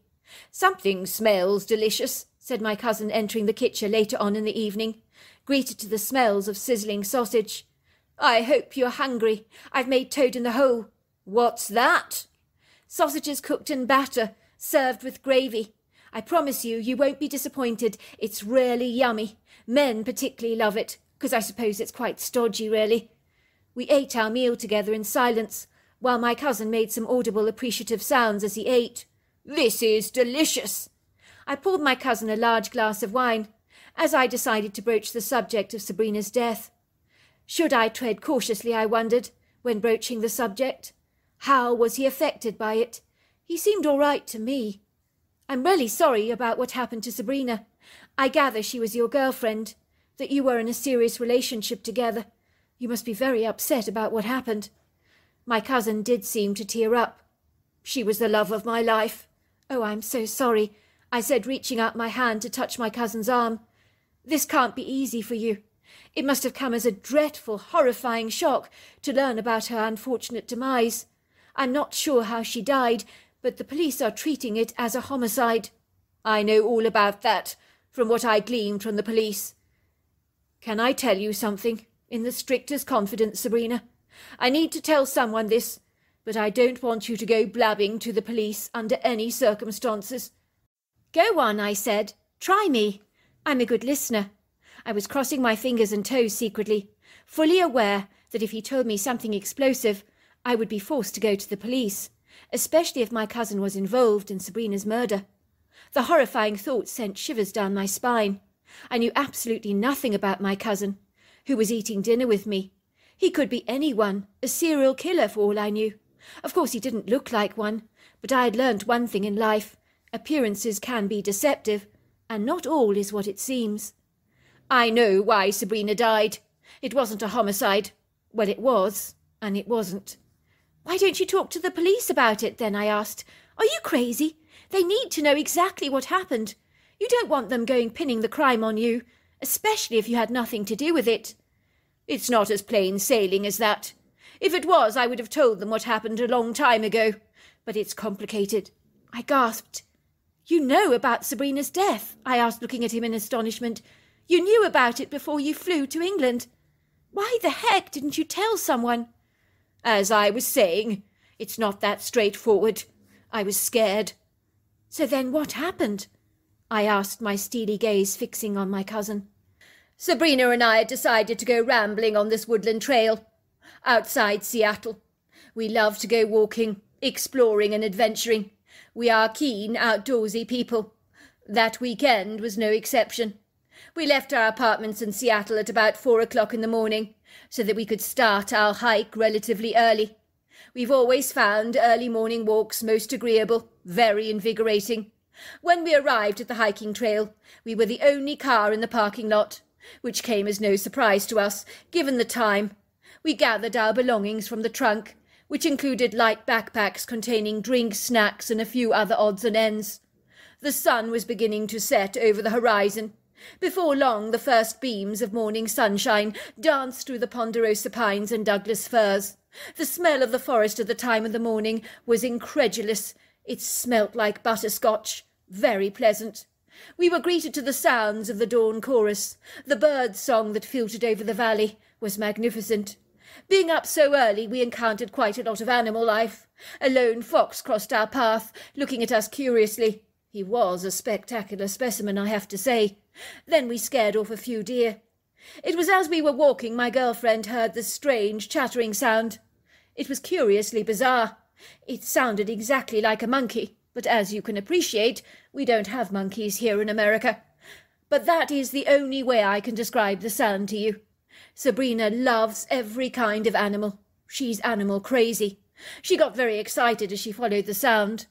There, perched on the tree, was a tiny creature, about the size of a small monkey. It looked like a human covered in hair, but it did have a primate-like look to it. We had no idea what it was, but it was terribly friendly towards us and very affectionate towards Sabrina. She couldn't help but pick it up, hold it in her arms, bobbing it up and down on her hips like a baby. She was making those "Oh, isn't he so cute" expressions with her face, and saying, "Oh my God, he's the most adorable thing that I've ever seen in my entire life." The critter was making these appreciative chattering sounds. It was even nibbling Sabrina's ear. It was so sweet. "I think it might be abandoned. We should definitely take it home with us." The creature was loving the fuss that Sabrina was giving him. He was playing with her long hair, pulling it, and Sabrina was laughing. Sabrina looked hopelessly smitten, looking at me with those puppy dog eyes. I put my foot down about her keeping the strange creature. We began to argue about it. "I don't believe it's abandoned," I insisted. "I think this creature is waiting in the tree for its mother." As if on cue, with seemingly impeccable timing, we heard this god-awful noise. The only way I can describe it to you was that something was thundering through the wood grove. It sounded like a rhino was bounding towards us. Everything heaved, groaned, and vibrated under its feet. It happened so quickly, far too quickly for us to react, almost like a road traffic accident. It was unavoidable, inescapable, unfathomable. Then there she was, a Bigfoot. The creature was absolutely enormous. And when I say enormous, I can't justify the word enormous strongly enough. Perhaps the word gargantuan and titanic would be more appropriate words to describe her size. I would easily estimate she was between 8 and 9 foot tall, possibly 700 pounds or more, because that's being conservative. I've never seen such well-defined shoulders before, such an incredibly impressive ripped torso. I wouldn't mind one like that myself. The creature was all muscle, brawn, power and might. She was covered from head to toe with dark brown hair, the colour of a black bear. The creature's face was remarkably human. She had very full, large breasts, which suggested to me she was breastfeeding, so it was clear she was definitely a female. When she saw Sabrina with her baby, she was furious, reacting, I suppose, like a protective mother would. She lifted her thin lips back to reveal these very large human-like teeth. Then she began to growl, her belligerent eyes focusing directly on Sabrina. She then pushed Sabrina back with a powerful hand, which caused her to fall backwards onto the ground with an almighty thud. I don't think that Bigfoot female had any concept of how powerful she was. I mean, a slap from her with one of her hands is possibly equivalent to being slammed across the head with a baseball bat. The creature looked down on Sabrina, who by this time was lying flat on the ground. He spoke to her in this language. I'm not sure what she said, but if I was to guess, I would say she was saying, "Leave me alone, leave my kid alone." I could see she was heartily distressed, a mother who potentially saw Sabrina as a threat. I mean, the way Sabrina was looking at the baby, you could tell she wanted to keep it for herself. That wasn't a good look. Possibly the creature picked up that energy from her. The creature glanced at me briefly, only for a second. I did see a mother's loving eyes that looked flustered, upset, exceedingly protective. The creature turned around, gliding away, with her baby perched on her hips. I ran over to Sabrina, who was lying across the ground, looking rather dazed, confused, and light-headed. She managed to get up, although she hobbled awkwardly.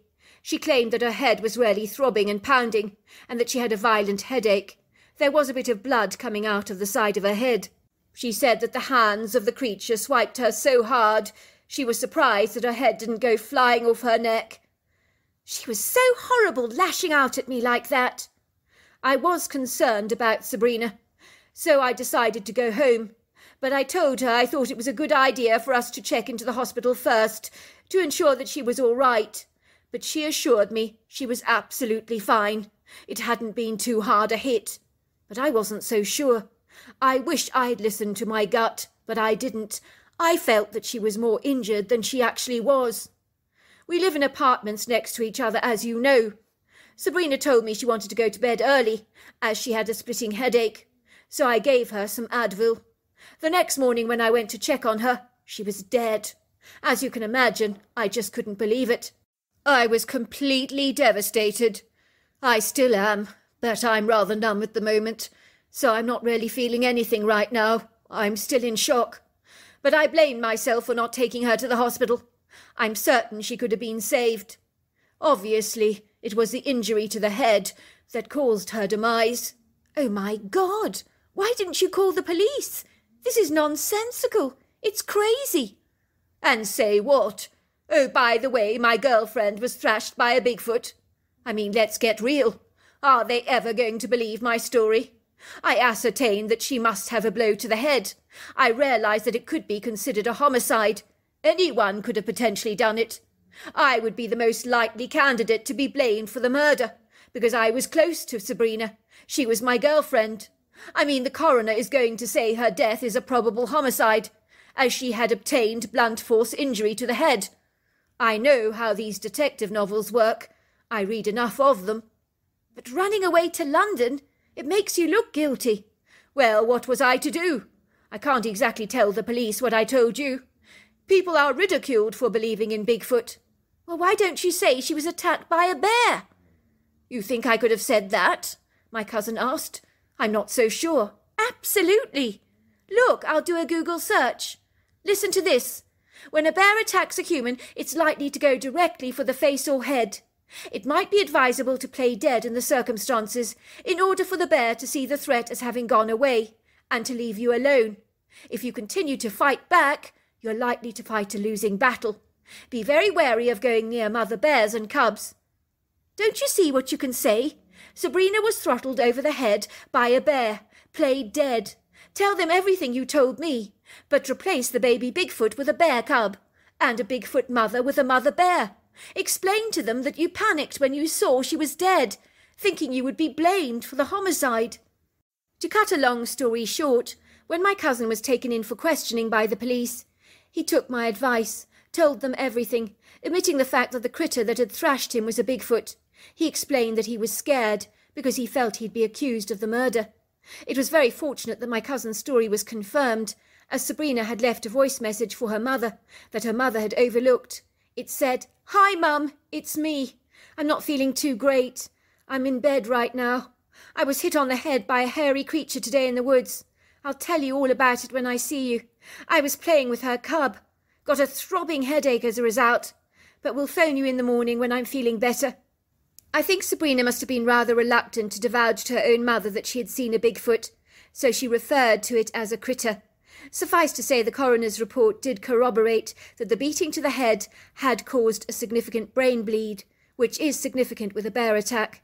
Needless to say, my cousin spent the first month in America with me. We grew exceptionally close. He's a very good man who is incapable of even squashing an ant, which I found out to my peril. He then returned to London to stay in my flat for the remainder of the time, while I finished my cooking course in America, then returned home to London, where I currently reside.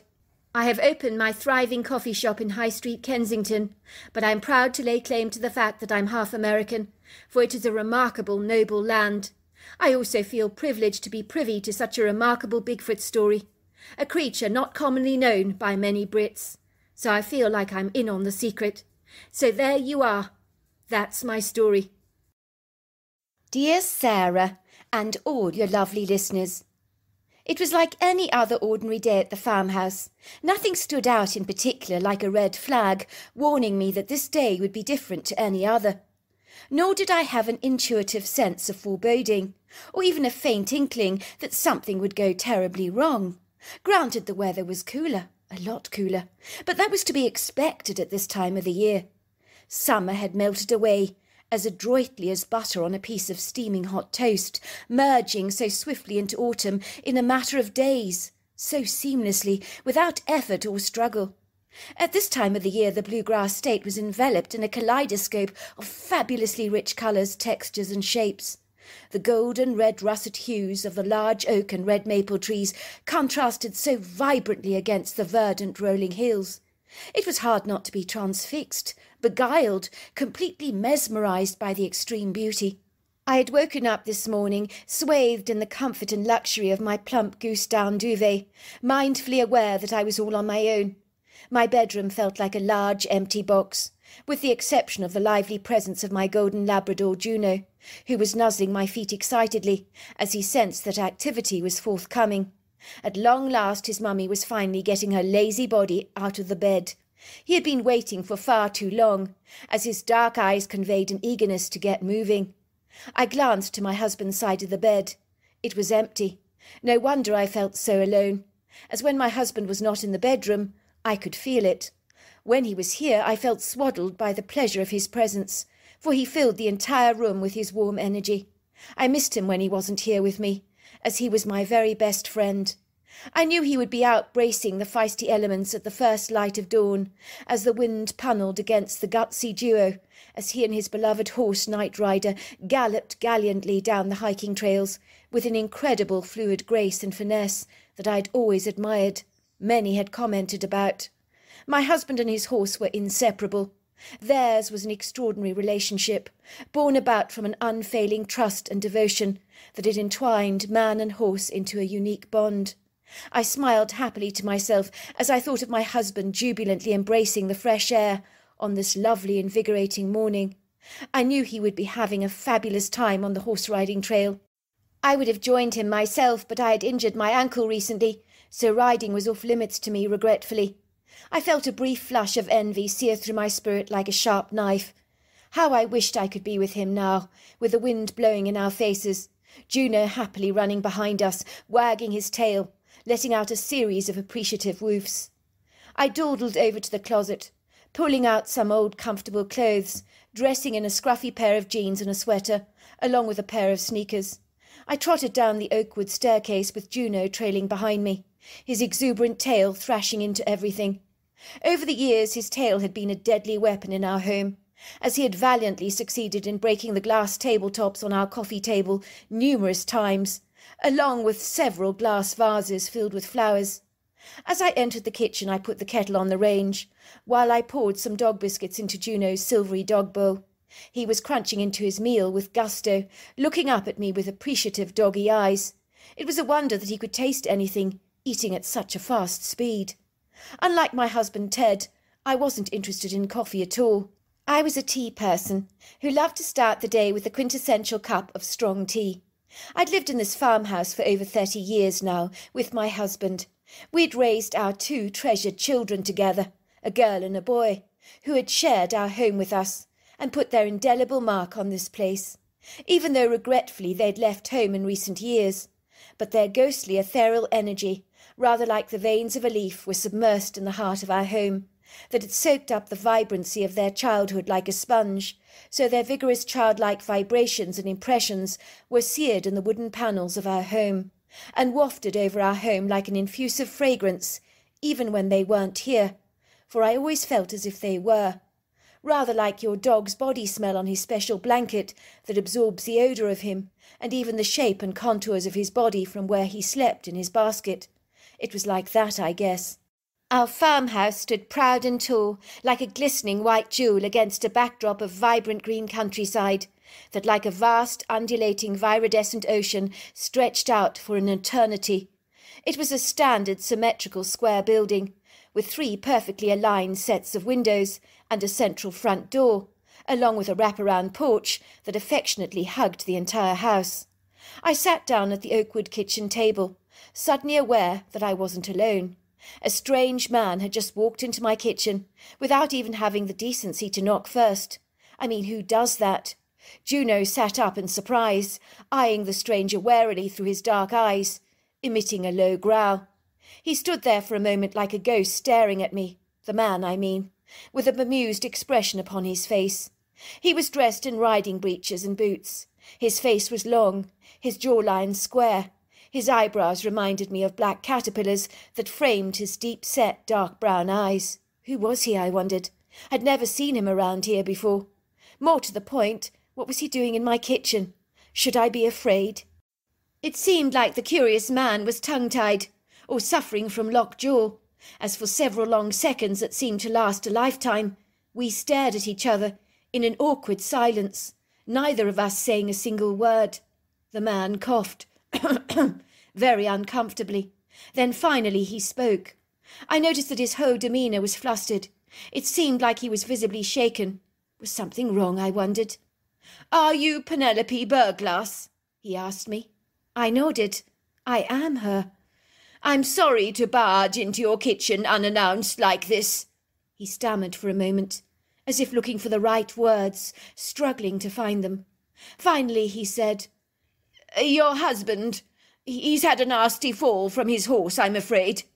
I found him on the horse-riding trail, disorientated, confused. I was riding down the trail myself. He's been flown to hospital by air ambulance. I'm really sorry to have to break this dreadful news to you."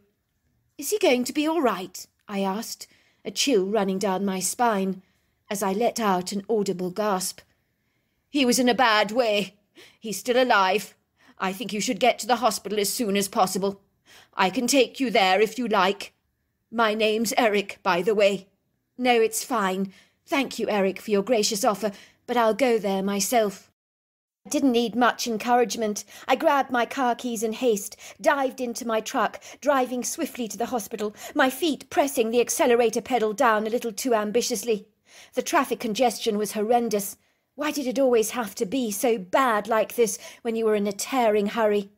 Every hold-up on the road was like a cold slap in the face. If that wasn't punishment enough, the weather conspired against me bitterly, as an uncongenial, hostile grey slate sky deepened, staring down upon my truck like a cantankerous, grumpy old man. Then the ominous, distant rumbles of thunder could be heard, getting ever closer with every passing second, while the portentous yellow lightning flashed across the sky in jagged vertical beams. The heavens finally opened, as if bursting under the pressure to release her heavy load. It pelted down punishingly with intemperate torrential showers. My windscreen wipers worked frantically against the copious onslaught of opaque tears. It was like even the earth was commandeering or pre-empting what was to come. I made my way to the hospital parking bay, thankfully finding a parking spot. I covered my head with a bin bag that was lying in my car. I made a dash towards the swinging glass doors, with my jeans slightly soaked from the shower, my chestnut hair hanging in limp wet rags around my face. I looked a sorry, pathetic, bedraggled sight. I didn't care. My heart was heavy, my mind hijacked by a paralysing fear that was holding me hostage to dread. How bad was my husband's injury, I wondered.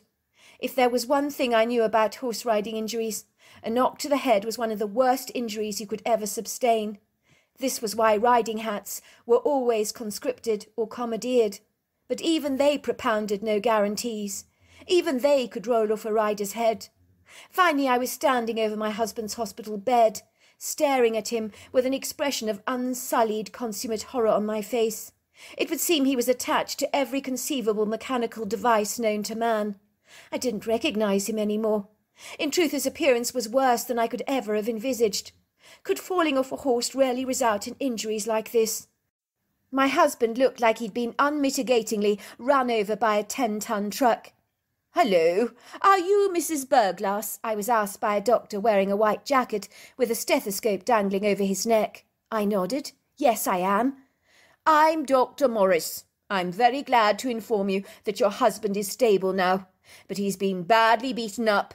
He's sustained a very serious head injury." "I don't understand. What do you mean beaten up? He fell off a horse." "Well, he might have fallen off a horse, but I assure you that your husband has also been badly beaten up. It looks as if someone was actually trying to kill him, if you ask me. In truth, he's very lucky to be alive. Do you know anyone who would wish him bodily harm?" I looked at the doctor with a befuddled, nonplussed expression on my face. You mean someone tried to deliberately harm him? But I don't understand. That makes no sense at all. That's what it looks like, Mrs. Burglass. This was not your average horse-riding accident. This looks like someone insidiously, deliberately tried to kill your husband. It's a miracle he's not dead. It was touch and go for a while, but we managed to stabilize him, as I was telling you. Thankfully, it was the efficiency of getting him into the hospital in time that possibly saved his life. Otherwise, I assure you, he would never have made it, with all the internal bleeding he sustained, and a series of dreadful fractures.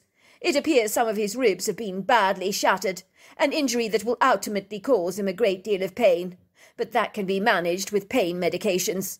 He's going to be all right, isn't he? We can only hope and pray that your husband is going to pull through, but the blow to his head at the moment is my greatest concern. It looks like there's a substantial bruising on the brain, which could affect his permanent or long-term memory, even his personality and mood. As you can imagine, I was terrified of my husband's fate, but after 6 months of being hospitalized, he returned home with full-blown amnesia. I couldn't imagine anything worse. I assure you that this poignant moment my life changed inexplicably. My husband no longer recollected who I was, nor did he remember our children or our home. He would stare at me vacantly, as if he had no idea where on earth he was. He had no recognition of the farmhouse or of Juno, or even his beloved horse Night Rider. It was the most dreadful feeling in the entire world, bringing a man back home who saw me as an unfamiliar presence, who eyed me hesitantly, felt nervous in my company, who didn't know if he could trust me. It was as if I was mourning my husband while he was still alive, grieving the loss and death of what we might never enjoy again.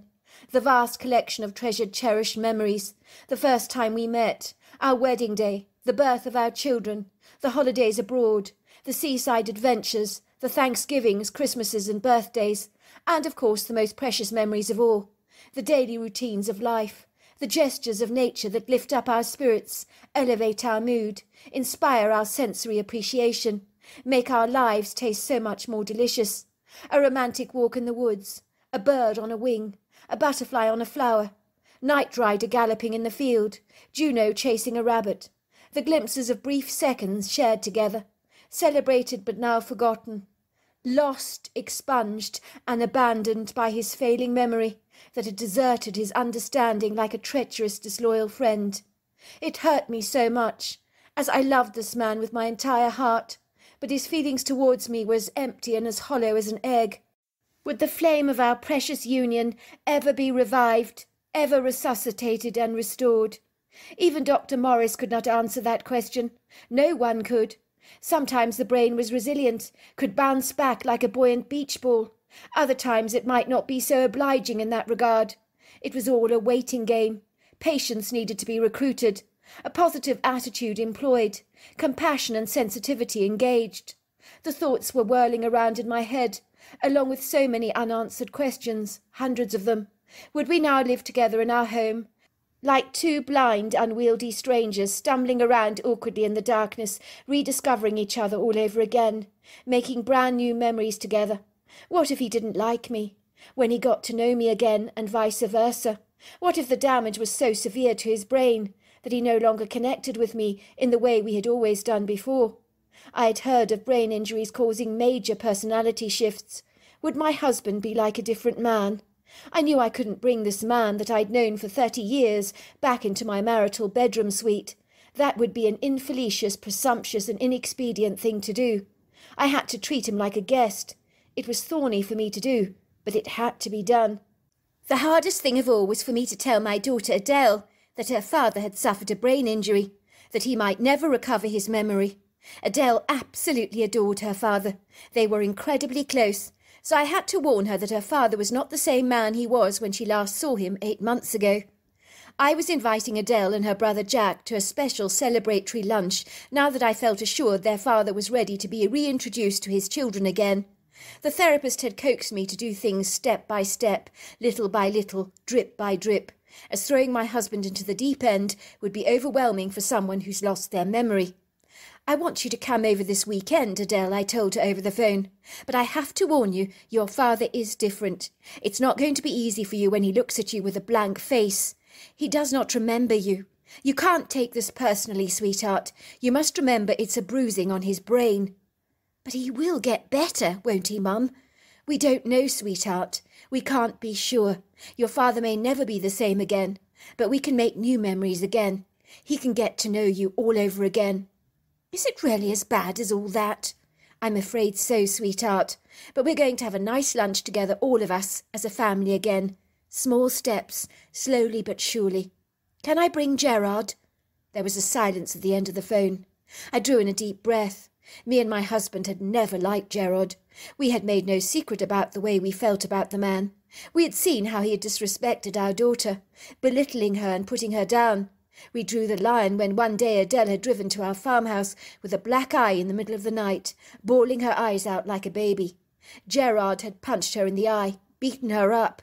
We couldn't believe that our daughter refused to file charges against her thuggish, psychotic boyfriend. My husband had been absolutely livid. "Gerard did this to you," he had explained in horror. "The man? He's a monster. I'll kill him if I get my hands on him."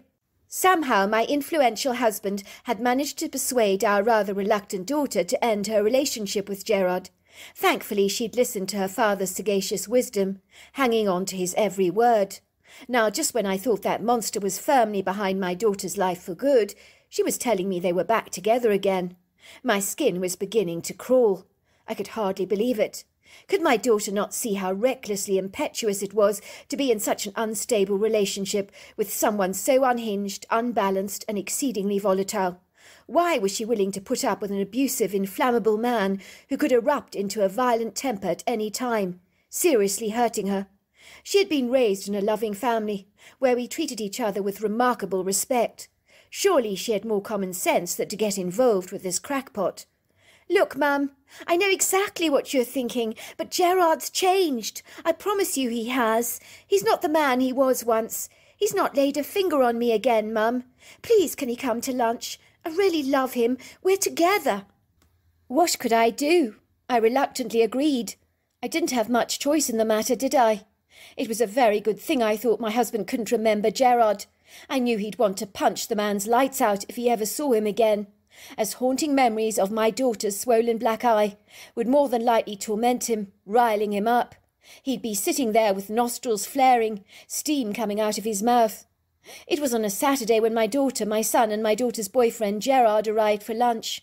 I could see it wasn't easy for either of my children to see their beloved father looking at them with such an inscrutable glazed face.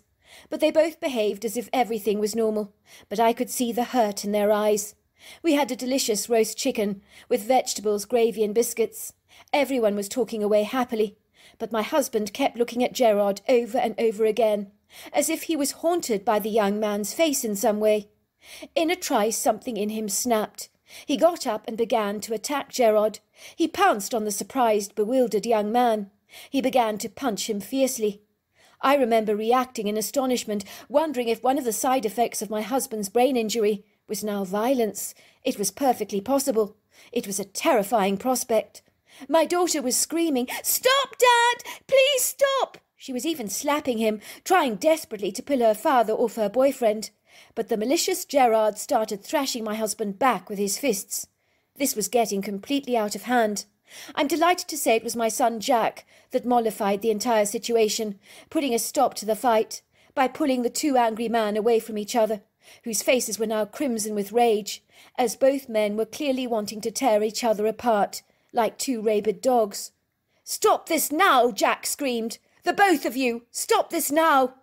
Little did I know that for my husband, seeing Gerard had triggered an emotional response that brought about a rush of memories. In a sudden flash of vibrant, vivid recall, miraculously seeing Gerard again enabled my husband to remember the day when he was attacked and left for dead. This was his side of the story on the day of his attack. I now had my husband back. I could hardly believe it. It was a beautiful morning. I remember waking up and appreciating the first flush of autumn, the incredible rich colours of red, gold, amber and yellow. I could see my beautiful wife lying there fast asleep. Our golden Labrador Juno was lying at her feet, showing very little interest in my activity, as he was totally devoted to my wife, never leaving her side for a moment. What I did held very little interest to him. I leant over and kissed my precious wife Penelope on the cheek. She groaned for a second as if she was acknowledging me. I tiptoed to the closet as quietly as I could, pulling out my riding breeches. I put them on quickly, along with my riding boots and plaid jacket. I glanced briefly at the clock. It was 7:15 on a Sunday morning. This was the best time to be up. I darted down the steps, avoiding the 2 steps that creaked so loudly. They were bound to wake my wife up. I quickly made some coffee, drank it down hurriedly, closing the kitchen door behind me, scurrying towards the stables. It was clear that my devoted horse Night Rider was expecting me for a ride. Me and my horse Night Rider go back a significantly long period of time. We've bonded so much over the years.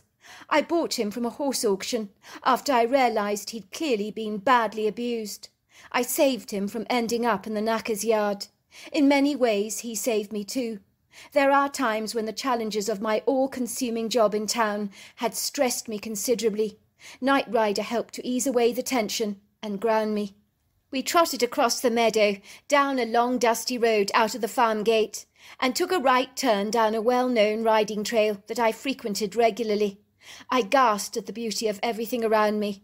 The blue sky, the verdant rolling hills, the resplendent rich colours of trees in autumn, the fresh dew on the grass, the pretty sound of the birdsong in the valley. I felt so alive, so rejuvenated, so on top of the world, until I saw him. It was Gerard, my daughter's boyfriend, standing in the middle of the hiking trail, waving at me. I stopped dead in my tracks, my blood growing as cold as ice.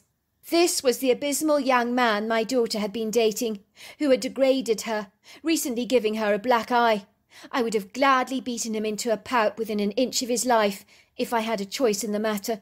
For anyone who hurts my daughter hurts me. I'm sure any loving, protective father can understand that perfectly. Regretfully, my daughter didn't have enough sense to file charges against Gerard. I couldn't persuade her to take such action. Despite everything, she claimed to love him, which for me was incongruous. How could she love a young man who treated her like the turd on his shoe? Fortunately, we had managed to encourage our daughter to end the relationship. She had wisely seen sense and done just that. Me and my daughter were exceptionally close. She was inclined to seek my advice. So what on earth was Gerard doing in the middle of this horse-riding trail, grinning at me like an intoxicated, inebriated drunk, with his thin mouth twisted up in a contorted, sinister smirk? I had a profound sense that he was trying to ambush me. Whatever he was up to, it wasn't good. The look on his face was revengeful. He looked wild and frenzied, like a wild, untamed animal. I would recognise his distinguishing features absolutely anywhere. He was dressed in blue jeans that were so big for him they were practically falling off his backside. But I had been informed by my daughter that they were fashionable, very cool. I'm sorry, but I didn't agree. Gerard gave me a predatory look. A vindictive, spiteful snigger developed on his face like an upward scowl. "Hello, Mr. Burglass. How are we doing today?" "What are you doing here, Gerard?" I asked. "I came to say hello, Mr. Burglass," he said sarcastically. Then he suddenly began to open and close his umbrella, running towards my horse. Now, I want to assure you, opening an umbrella in front of a horse can startle them. Night Rider was no exception to this rule. Remember, he came from an abusive background. So a strange man threatening him by opening and closing his umbrella scared the living daylights out of my precious horse. He began to rear up on his hind legs, bolting backwards. I came tumbling off my horse like a lumbering sack of potatoes, but then that was all part of Gerard's guileful plan. I was luckily not badly hurt from my fall, as I had landed on a heap of freshly fallen leaves, so my body was given significant cushioning. My horse bolted away in terror. I knew he'd find his way back home. The next thing I knew was that Gerard was standing over me with a baseball bat. He began to beat me up. "Mr. Burglass, I understand you told your daughter to end it with me." "Look, Gerard," I said, "please stop. Let's talk about this like civilized adults." "There is nothing civilized about you, Mr. Burglass, telling Adele to break up with me. Is there now? You have made me a very unhappy man. I'm not nice to people who upset me. You should know that by now." Gerard began to lash at me so hard. I was crying out in agony. "Please stop, Gerard. Please, for goodness sake. Mr. Burglass, I'm going to tell you something for nothing. Your daughter is going to be my wife, whether you like it or not. There ain't going to be a damn thing you can do about it," he smirked. "Not a dicky bird, Mr. Burglass. Did you hear that? Your daughter is mine. You know what I'm going to do? I'm going to beat you up until you're a pulp, until you're dead. Did you hear me? Until you're dead. Everyone will think you fell off your horse. No one will suspect a thing. Once you're out of the way very nicely, you will have no influence on Adele. None at all. Goodbye, Mr. Burglass. I hope it's nice for you on the other side. You better start saying your prayers now, 'cause you haven't got much time left." He gave me a nasty smirk. The pain was so dreadful that I let out an agonized scream. All of a sudden I could hear this loud whistling sound. Then something large and big came tearing towards us in an awful hurry. The ground thundered and heaved as this Herculean-sized creature approached us. I realized at once that this anomalous creature was a Bigfoot female. I thought such a creature belonged to the pages of pulp fiction, but she was real. The expression on her face was one of incandescent rage. I had just been beaten very hard on the head with a cricket bat by Gerard, so everything was beginning to whirl, a little like the circles in a Da Vinci painting. My head was spinning. It began to throb and ache, but I could see enough to know that this Bigfoot had saved my life. She had discerned what was going on, arriving on the scene in the nick of time. I could see this all-knowing expression on her face. She understood that Gerard was trying to kill me. She was furious with the man. There are no words to describe the size of this Bigfoot. Even in my dazed state I could see she was about 8 foot tall, 700 pounds, with an exceedingly human-like face, and deep-set dark eyes that were filled with an outraged umbrage. I do remember that the arrogant Gerard was now trembling and shaking in his boots, his eyes round with terror. He was trying to lash out at the critter with a baseball bat. He tried to run backwards with his eyes directly pinned on her all the time, as he waved his bat precariously around him in a threatening, defiant gesture like an oscillating octopus. The Bigfoot grabbed the bat from him, breaking it in half, throwing it across the horse-riding trail. You know how tough those bats are. The creature let out a scream. Gerard ran away. He did manage to get out of the creature's sight, but only because she let him. If she'd wanted to kill him, it would have been very easy for her to do, but she spared him his life. I could hear Gerard's engine start up as he drove away at an accelerated speed. The creature ran up to me, shaking me vigorously, with an expression of anguish on her face. She began to whimper. I think she thought I was dying. The next thing I knew was I woke up in hospital. I was to discover that Eric, the man who found me, had an encounter of his own. This was his story. I was riding down the hiking trail early in the morning, significantly earlier than usual. This wasn't something I normally did, but on this occasion my wife had planned a barbecue for some friends, so I knew if I didn't get a ride in the morning, it wasn't going to happen at all. I desperately needed some fresh air and exercise. I was actually reflecting on how beautiful it was being up this early in the morning. I should definitely take rides this early more often. It was glorious because the only person up at this time, so I thought, was myself. But that was when something rather peculiar happened. This dark silhouette came thundering through the trees, moving towards me. She was waving her hands like a human being does when they're trying to get your attention. The trouble is that this wasn't a human being. Well, it was and it wasn't. It definitely had human-like influences to its appearances, especially the face, which was profoundly human. But it was covered in long flowing hair, had overlong arms, and a pyramid-shaped head. I was surprised that my horse wasn't bothered by the creature at all. He stopped very comfortably in his tracks. The female Bigfoot beckoned for me to follow her. I didn't hesitate, as her demeanour was urgent. I don't know why I wasn't afraid, as she was indeed one of the most intimidating creatures I've ever seen. Imagine my surprise when she led me towards a crumpled heap lying in the middle of the horse-riding trail. She stood there watching me earnestly, as if to say, "Do something." When I saw the man lying on the ground, I thought he was dead. In truth, his pulse was so low. Blood was gushing out of his head. I pulled out my cell phone to call the ambulance. The creature, on realizing that help was forthcoming, nodded at me and glided away. One of the paramedics knew Mr. Burglass. He asked me to go and tell Mrs. Burglass what had happened. He told me where the farmhouse was. So I quickly went there, bolting into her kitchen, scaring the poor woman half to death with my unexpected appearance. I decided not to tell anyone about the Bigfoot I'd seen, in case everyone thought I was Doodle Alley. Everyone assumed Mr. Burglass had fallen off a horse, as he was wearing riding breeches and his riding hat, and was lying on the ground along with a broken baseball bat and umbrella. Back to Penelope. To cut a long story short, my husband was fighting Gerard at lunch. He looked at me as if he knew me. No longer was there a blank expression on his face. In that second I realized I had my husband back. He pointed at Gerard. "He tried to kill me that day. He hit me with a baseball bat. That's why I ended up in hospital. That's why I've lost my memory." My daughter looked mortified. My son held Gerald down. We called the police. I'm glad to say that the nasty imbecile was incarcerated. That happened over 10 long years ago. I'm glad to say my daughter Adele is now happily married to a wonderful man who treats her with great respect and adores her, while her ex-boyfriend is still in jail serving a sentence for attempted murder. But I am ever mindful that if it wasn't for the intervention of a Bigfoot, I may not have my husband with me today. I'm glad to tell you he has fully recovered his memory. So there you are. That's my story. Dear Sarah, and all your lovely listeners, it was a dark, tenebrous night, but the velvety sky was made fractionally lighter by the soft, gentle caresses of the half-moon that kissed the ground in prisms of ethereal light.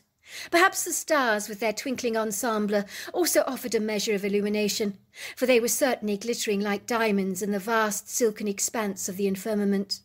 Despite the resplendent allure of the night's bedazzling opulent jewels, it was a menacing night, made all the more perfect for what had been planned.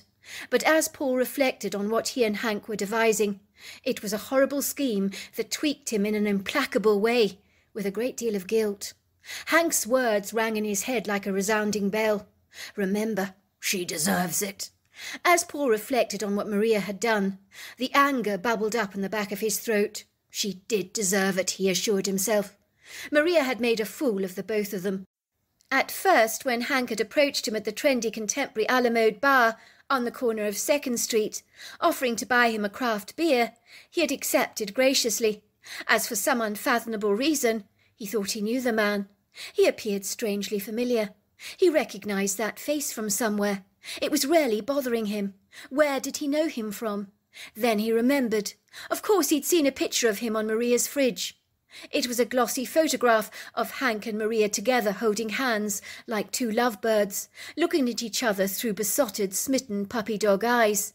When he'd asked Maria who the man in the picture was, she had claimed he was an old boyfriend. It had irked him greatly that Maria had not had the foresight to remove the picture from her refrigerator. It seemed odd to keep photographs of old boyfriends still hanging up. But he knew better than to express his disapproval. After all, Maria had assured him that they were exclusive. There was no point in rocking the boat, appearing jealous and insecure. But something about the picture troubled him. In the photograph she looked exactly as she did today. It didn't look like she was younger in that picture, as he would have expected from an old photograph. Even her bobbed blonde hair with its kaleidoscope of red, blonde and gold highlights looked exactly the same as it was now. If he knew anything about women, they changed their hairstyles regularly, even their colours and highlights. So why was Maria's exactly the same? Well, certainly he knew his mother did. She loved changing her look. But then maybe Maria sported the same look all the time, he told himself firmly. He was head over heels in love with Maria. He knew this even at only 18 years old. But that didn't matter. Age was only a number. A man knew when he'd met the woman of his dreams. Maria was a waitress at his favourite diner. One look at her when she was taking his order from him of a mouth-watering cheeseburger and chips, his heart began to do flip-flops. He had been looking forward to enjoying his meal that evening, as by all accounts he was starving hungry. But after first laying eyes on Maria, his famished appetite had suddenly dissipated like the steam from a kettle, while the tempting, delicious lure of the aromatic, seasoned, sizzling food had almost certainly lost its appeal. The whole evening his eyes had surreptitiously scanned the diner like a miniature hovercraft. He soon forgot about the burger on his plate, as with mesmerized eyes he kept his eyes pinned on the alluring waitress, who had seized his undivided attention. She was bobbing from one table to another like a little sailboat on a choppy sea, going up and down, taking the diner's orders. She was laughing and smiling brightly as she interacted with the customers. She wasn't beautiful, not even pretty really, but she was definitely striking. There was something about her he found terribly attractive. He wasn't sure exactly what it was, but she was certainly reeling him in like a fish at the end of a fisherman's line. Paul could not even remember who was eating dinner with him that night. Those details were obsolete. All he remembered was Maria, how she had transfixed him. He had known he needed to have an interaction with her, but how? He sagaciously perceived that approaching her at this inopportune moment would not be expedient. She was busy bustling around like a frenzied bee, serving a very difficult, demanding crowd of hungry diners. Besides, she was probably used to being hit on by men all the time, so any overtures he made towards her would likely be dismissed as harmless, flirtatious fun. She would brush off his advances, probably swatting them away like an annoying fly against the cheek, but with good humour, so as not to reduce the size of her tips. No, he needed to meet her in a more felicitous way without being too obvious. Over the next week he engaged in his personal surveillance, watching her comings and goings like a thrifty private eye.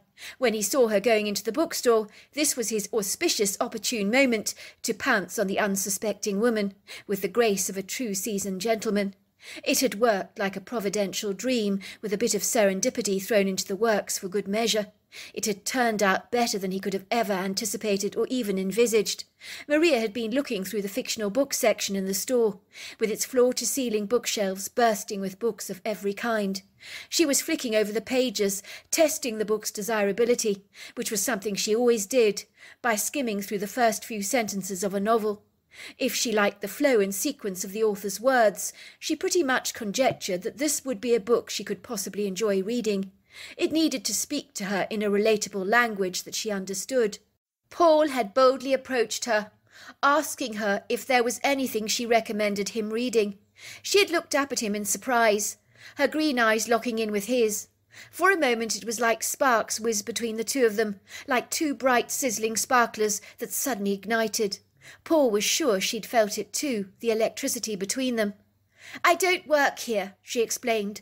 "I'm just browsing, accessing the books to see which one is worth buying." "I can see that, but you look very decisive, like you know what you're doing." "Really?" said the young woman. "That's kind of you to say so. I suppose I am quite decisive, really. I always know what I want. I can open a book, read a few sentences, and have a judicious sense of whether the book is worth spending good money on or not. I can smell the ones not worth buying pretty quickly." "Well, it's rubbing off on me already. Your decisiveness, I mean," Paul teased. "I've already made a decision right now of my very own." "You have you? Well, I must say that is decisive of you. Pray tell me what you've actually decided. You haven't exactly been looking at any of the books on offer." "I've decided that I would very much like to take you out to dinner sometime." She had flickered her eyelashes at him, letting out a cute little chuckle, which made the dimples on the side of her cheek favourably twitch. "Why not?" she said, her green eyes twinkling with humour. "My name's Maria, by the way. You are?" "The name's Paul, at your service," he said, making a mock salute. "You're funny," she giggled, opening her purse, pulling out a pad of paper, scribbling down her phone number. Even her handwriting, with its sweeping angular curls, was very intriguing. "Call me," she said. Paul folded the paper, put it in his wallet, ambled out of the bookshop, his legs almost skipping, he was so delighted. His heart began to do happy somersaults. He knew he had fallen for this beguiling woman from the very moment he'd seen her. Hook, line and sinker. Ostensibly the relationship had been steamy, romantic, hot and passionate in every regard. He was head over heels in love with Maria. She had affirmed to him she felt exactly the same way. So what could ever go wrong? Paul saw a future for the two of them, a bright future, a promising future, a white picket fence, 2 happy dogs, a lovely home, 3 children. As Paul sat at the bar with the stranger, thanking him for the craft beer he'd purchased for him, the young man introduced himself to Paul as Hank. "You and I have one thing in common," he said as he glugged down a sizable amount of beer, wiping away the foamy white moustache gathering above his lips. He looked directly at Paul with an impassioned gaze.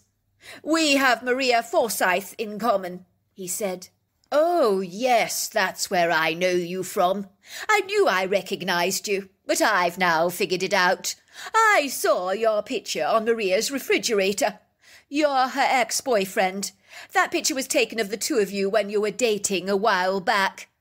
Hank looked at Paul straight in the eyes. "Is that what she told you?" he said, raising his blonde eyebrows so they joined together like a long albino caterpillar. "I suspected as much." "What do you mean?" Paul stammered, not liking the sound of Hank's ominous words that insinuated thoughts he didn't want to think, words he didn't want to hear. He fiddled awkwardly with his beer glass, the cold biting his fingers, but he tapped them against the glass, while taking in deep breaths, bracing himself for what was coming, for in the depths of his heart, whatever it was, he knew it wasn't good. Hank appeared to be sipping the air, almost as if he was tasting it rather like a snake with a forked tongue, trying to sense what he was going to say next, and the most appropriate and subtle way to say it. But there was no subtlety to his cheerless, injurious words, for they hit Paul painfully hard, as if he'd been stabbed and punctured by a sharp needle. "I've been going out with Maria exclusively," Hank told Paul in no uncertain terms. "Well, let's just say I thought I was, until I saw her coming out of the theatre 2 weeks ago, holding your hand, looking adoringly into your eyes like she does into mine. I've been spying on her ever since. I hate to say this to you, bro. We've both been had by her. She's been dating us both, playing us against each other." "You mean she's been dating you as well?" Paul asked, his heart now sinking like a huge rock, plunging, descending, dropping to the bottom of the ocean, sinking lower and lower and lower as it plummeted to the murky depths. "I'm afraid so, bro. Where did she say to you she was on Tuesday night 2 weeks ago?" "She said she was going to her parents' for the evening." "And what about 2 weeks ago, Thursday and Sunday? Do you remember then?" "She had heaps of studying to do." "She was lying to you, bro, I'm afraid to say. Those were the nights she was with me. She's been playing us both, bro, making a fool out of the both of us, making the very same excuses to me as she has to you, so that she can date us both." Paul could feel the disbelief engulf him like a large tsunami wave, tossing him under the water, squeezing the air out of his lungs so hard that the life-giving breaths of rich, valuable oxygen were sucked out of him, while every ounce of his body began fighting those forceful waves. He gulped the air, staring vacantly in space for a while. Then a new emotion surfaced, pounding him with a greater, more powerful force. Anger began to rear its ugly head like a great sea animal, bounding above the waves, thrashing its vast, voluptuous form frenziedly in the water.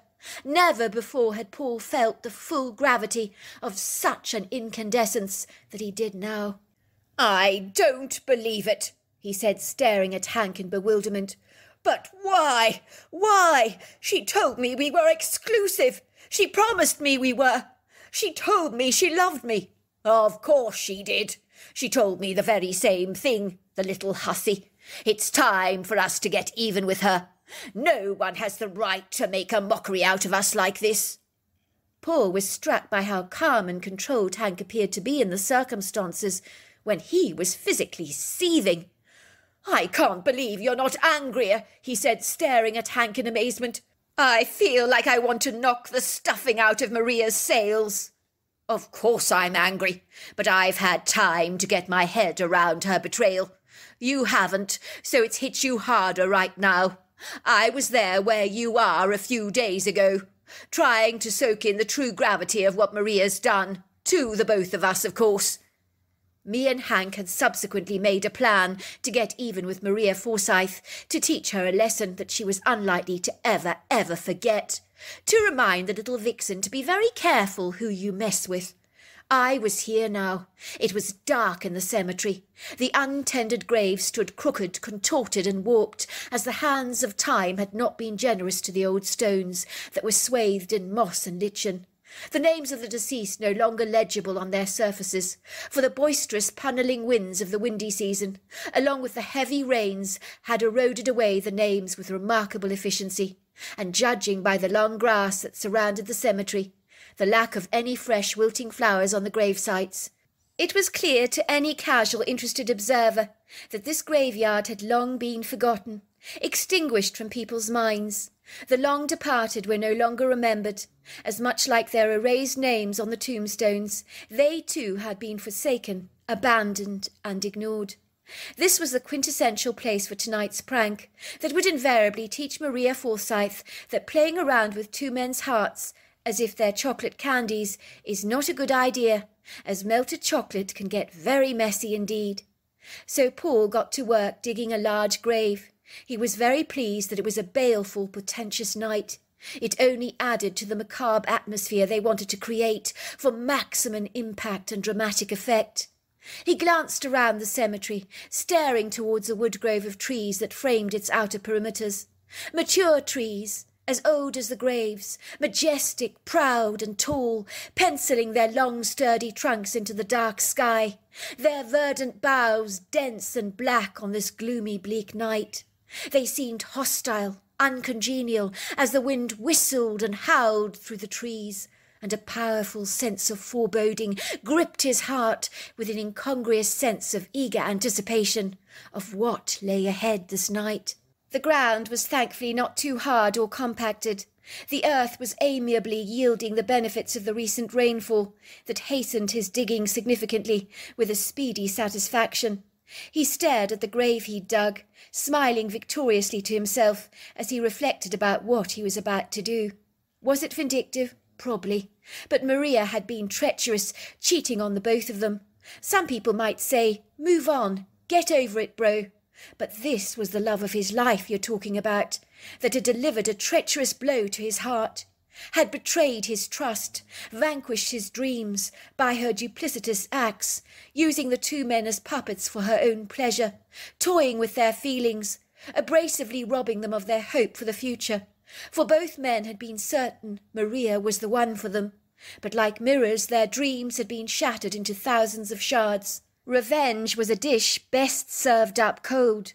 Paul gathered his wits about him, along with a bag of old clothes which he changed into swiftly, a pair of old jeans, a white cotton shirt, and a pair of old white sneakers.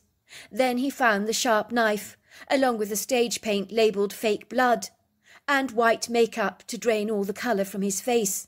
These incredibly important make-up products were invaluable tools that the well-informed woman at the costume shop, who knew a thing or two about realistic make-up effects, had assured him would work a treat.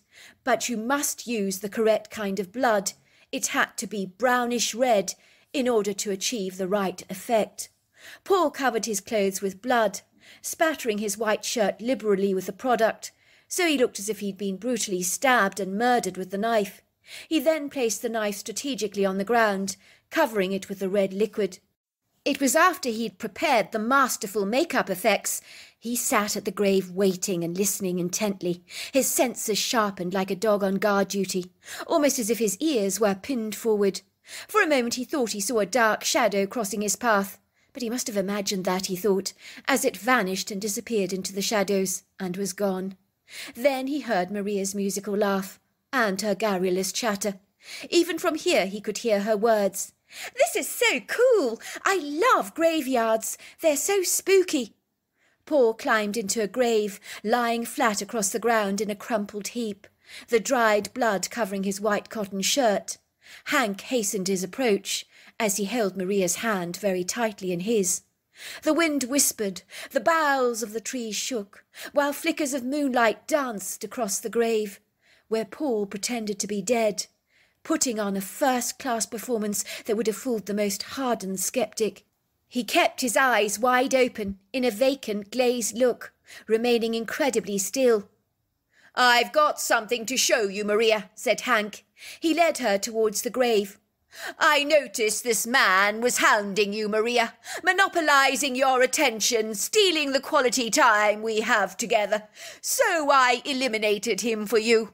What is his name? I think it's Paul. Yes, that's right, Paul it is." Maria's face grew white. Her eyes grew round with horror. "What have you done?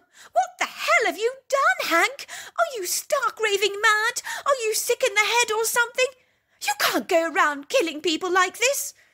"I did it for you, Maria. I got the pestering man out of your way and off your back. He's been consuming your time behind my back with you. The time you should have been spending with me. So I removed the distraction or the cockroach, so to speak. Now you're going to help me bury the evidence. We don't want to be caught by the police, do we? We could both go down for murder. You're as guilty as I am by association. After all, you were the one entertaining this man behind my back when we were meant to be exclusive." "What's wrong with you? How could you do this despicable thing?" "I'm sorry, but I'm not involved in any of this. I'm not involved. I want no part of what you've done. This is murder." "You're as guilty as me, Maria. If you hadn't cheated on me in the way that you did, I wouldn't have been forced to be in this precarious situation. So you are as much involved as I am. You're going to have to help me bury the evidence, because you will go down for this with me. You're in as deep as I am." "What the heck are you talking about? You murdered someone. I have no part in this. There's something seriously sick with you, Hank." At that, Paul sat up in his bloodied clothes, waving at Maria. Both Paul and Hank laughed mockingly at her. "Well, we got you, Maria, like you got us," said Hank, "declaring your undying love to the both of us. You're a real little hussy. You got exactly what you deserved." Maria at first looked shocked. Then her eyes filled with tears that trailed down her cheeks in long white streaks. "You're seriously sick, the both of you," she said, storming away. Paul and Hank gave each other a high five, really well and truly satisfied that they had put Maria in her place. They were the ones that had had the last laugh. 10 years later. One day when Paul was at work in his office, he noticed a new employer in the reception area, who looked strangely familiar to him. She was striking, not pretty, but something about her grabbed his attention. He thought he'd ask the mysterious, rather alluring girl out for a drink. Paul had been unlucky in relationships, had found it difficult to meet the right woman. The only girl that had pulled at his heartstrings so happened to have cheated on him. Over the years, the hurt still festered like a reoccurring boil that never went away. When he introduced himself to the young lady in reception as Paul, asking her what her name was, she told him her name was Maria. Everything came flooding back. Oh my God, it was her!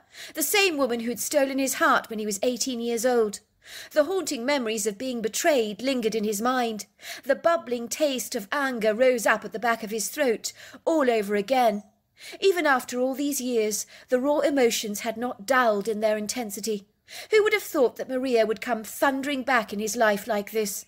It would seem that she didn't recognise Paul, or even his name. There was no glimmer of recognition in her eyes, so Paul thought a little more payback was still in order. If Hank wasn't overseas in London at the moment, competing an engineering course with Ove Arab, of course he'd want to be in on the action. They had remained steadfast friends ever since. It was an insult she didn't recognise him. Had they not been in love once, or was it all one-sided? Granted, he had changed a little. Well, maybe a lot, actually. He had filled out a bit more. His dark brown hair that used to be so curly had unfathomably gone straight. He didn't look like that lanky, gawky teenager anymore. The fact that Maria didn't recognise him bothered him greatly. It confirmed what he secretly suspected, that Maria had been through as many men as he'd eaten hot dinners. For all he knew, she could have been through a dozen Pauls already, which was why his name did not even bring up any red flags to her. Women like her made him very sick. "A drink would be lovely," said Maria, smiling. "Maybe we could have dinner afterwards as well." "Sounds perfect," said Paul. Maria had looked stunning that evening when he'd picked her up in her apartment. She was wearing a pretty cocktail dress that was very becoming on her, almost making her look pretty. Her hair was different these days. Her brown locks tumbled low down on her chest in soft bouncy curls. Her fair skin was as flawless as he had remembered it. Paul decided to start the conversation by asking her directly about her boyfriends. He didn't care how rude he sounded. "Are you dating anyone at the moment?" he asked bluntly, locking eyes with Maria, to see if he could discern any duplicitous body language. "No. If I was dating anyone, I wouldn't have accepted your offer for drinks, would I?" At this confession, Paul was very surprised. He decided to pry further.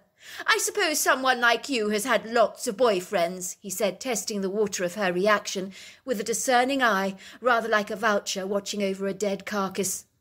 "I did when I was in my teens. I was a bit of a player back then, actually.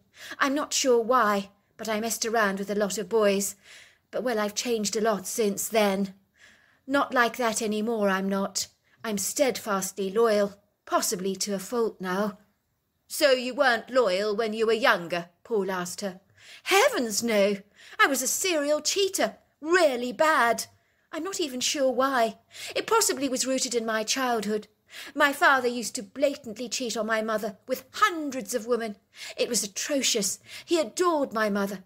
No woman could measure up to her, but he couldn't help himself with his philandering ways." Paul raised an eyebrow. "Your mother? How did she cope with that?" "She turned a blind eye, pretended it wasn't actually happening, but it broke her heart, it really did." Paul again raised his brow, sipping into his cold glass of Cabernet Sauvignon reflectively.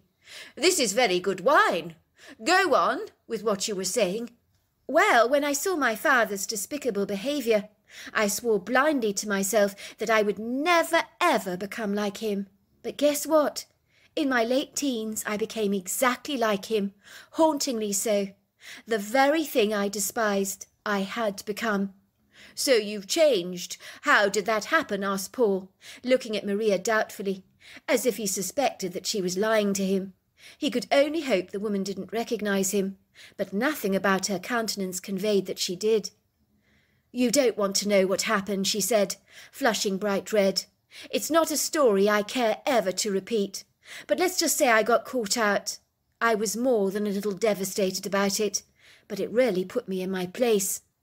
Paul studied Maria's face earnestly, again looking for any signs of guileful deceit, but she seemed to be very honest.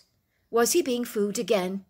His idea of taking her out this evening was to have a laugh at her expense, but much like it had happened when he was 18, he was being lured in by her charm. He could feel the spark between them ignite. He knew he was hovering on dangerous territory. This time he would date Maria on his terms. He'd hire a private detective to do some surveillance on her. He needed to be absolutely certain that he was not being two-timed all over again, because that would be too much to bear. He chastised himself for falling for this insatiable woman all over again, but it couldn't be helped. If Hank was here in America, having returned from London, he would wisely warn him off Maria. He would insist that a leopard doesn't change its spots. Once a cheater, always a cheater. He knew he should listen to those sagacious words. But Maria seemed different this time. She really did. It wasn't his imagination. He could sense and feel it. Could someone really change their ways? It was possible. You could see it with alcoholics and people addicted to drugs. Some of them were able to abstain for the rest of their lives, never returning to the substance or narcotic again. Could it be the same with an addiction to cheating? The private detective's name was Larry Dawson. He was eager to take on the case, following Maria around wherever he went. He soon affirmed what Paul wanted to hear, that Maria was clean as a whistle. He confessed that she was the most boring person to follow, because there was no hanky-panky as far as she was concerned. It was then that Paul felt confident to pursue the relationship with Maria, although there were still a few lingering doubts that would surface from time to time, as taunting whispers in his subconscious mind, reminding him of her previous treachery. Maria had told him he was familiar to her. She felt as if she'd known him all her life, but there was no recognition in her eyes of who Paul actually was. One day he promptly decided that he needed to tell Maria the truth. He had fallen head over heels in love with her. Keeping this secret from her wasn't good. He knew he needed to come clean to tell her who he was, so he arranged to take her to the woodgrove at the back of the cemetery where the stunt had happened all those years ago. Paul could only hope that as he had forgiven Maria for her lack of propriety when he had been dating her, that she would forgive him for the cruel stunt they had performed on her years ago. Paul prepared a fabulous picnic basket, filled with fine sparkling French champagne, smoked salmon and cream cheese bagels, chicken liver pâté and Melba toast, along with stuffed baby tomatoes, quail's eggs and olives, and then to satisfy the sweet tooth, apple and custard Danish pastries and chocolate truffles. He prepared the picnic scene, a clearing in the woodgrove under some trees, by putting up a few pretty paper lanterns everywhere. The flickering lights blended with the soft light of the moon, offering an ethereal luminescence that made the delightful woodland clearing sparkle with a tantalizing magical allure. He put down a taupe canvas on the ground, covering it with a sumptuous picnic rug and cushions. Once satisfied that everything looked exceedingly romantic, he went to pick up Maria from her apartment. "Where are we going?" asked Maria, as he put a blindfold over her eyes. "It's a surprise," he said. He didn't want Maria to see that he was taking her to the woodgrove that fringed the back of the cemetery.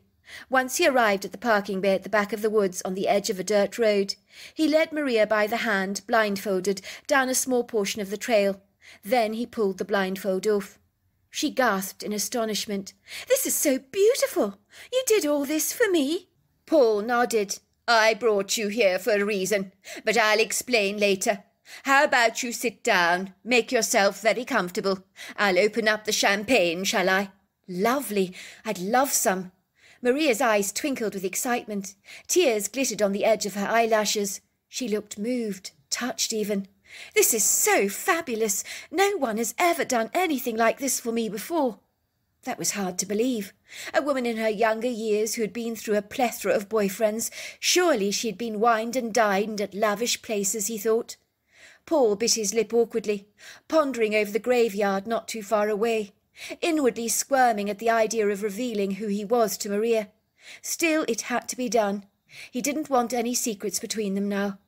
Paul grimaced as he opened up the champagne, while the bottle popped. It was icy cold. Maria giggled. "Why are you pulling a face like that, Paul? You look positively churlish, wrinkling up your nose like that."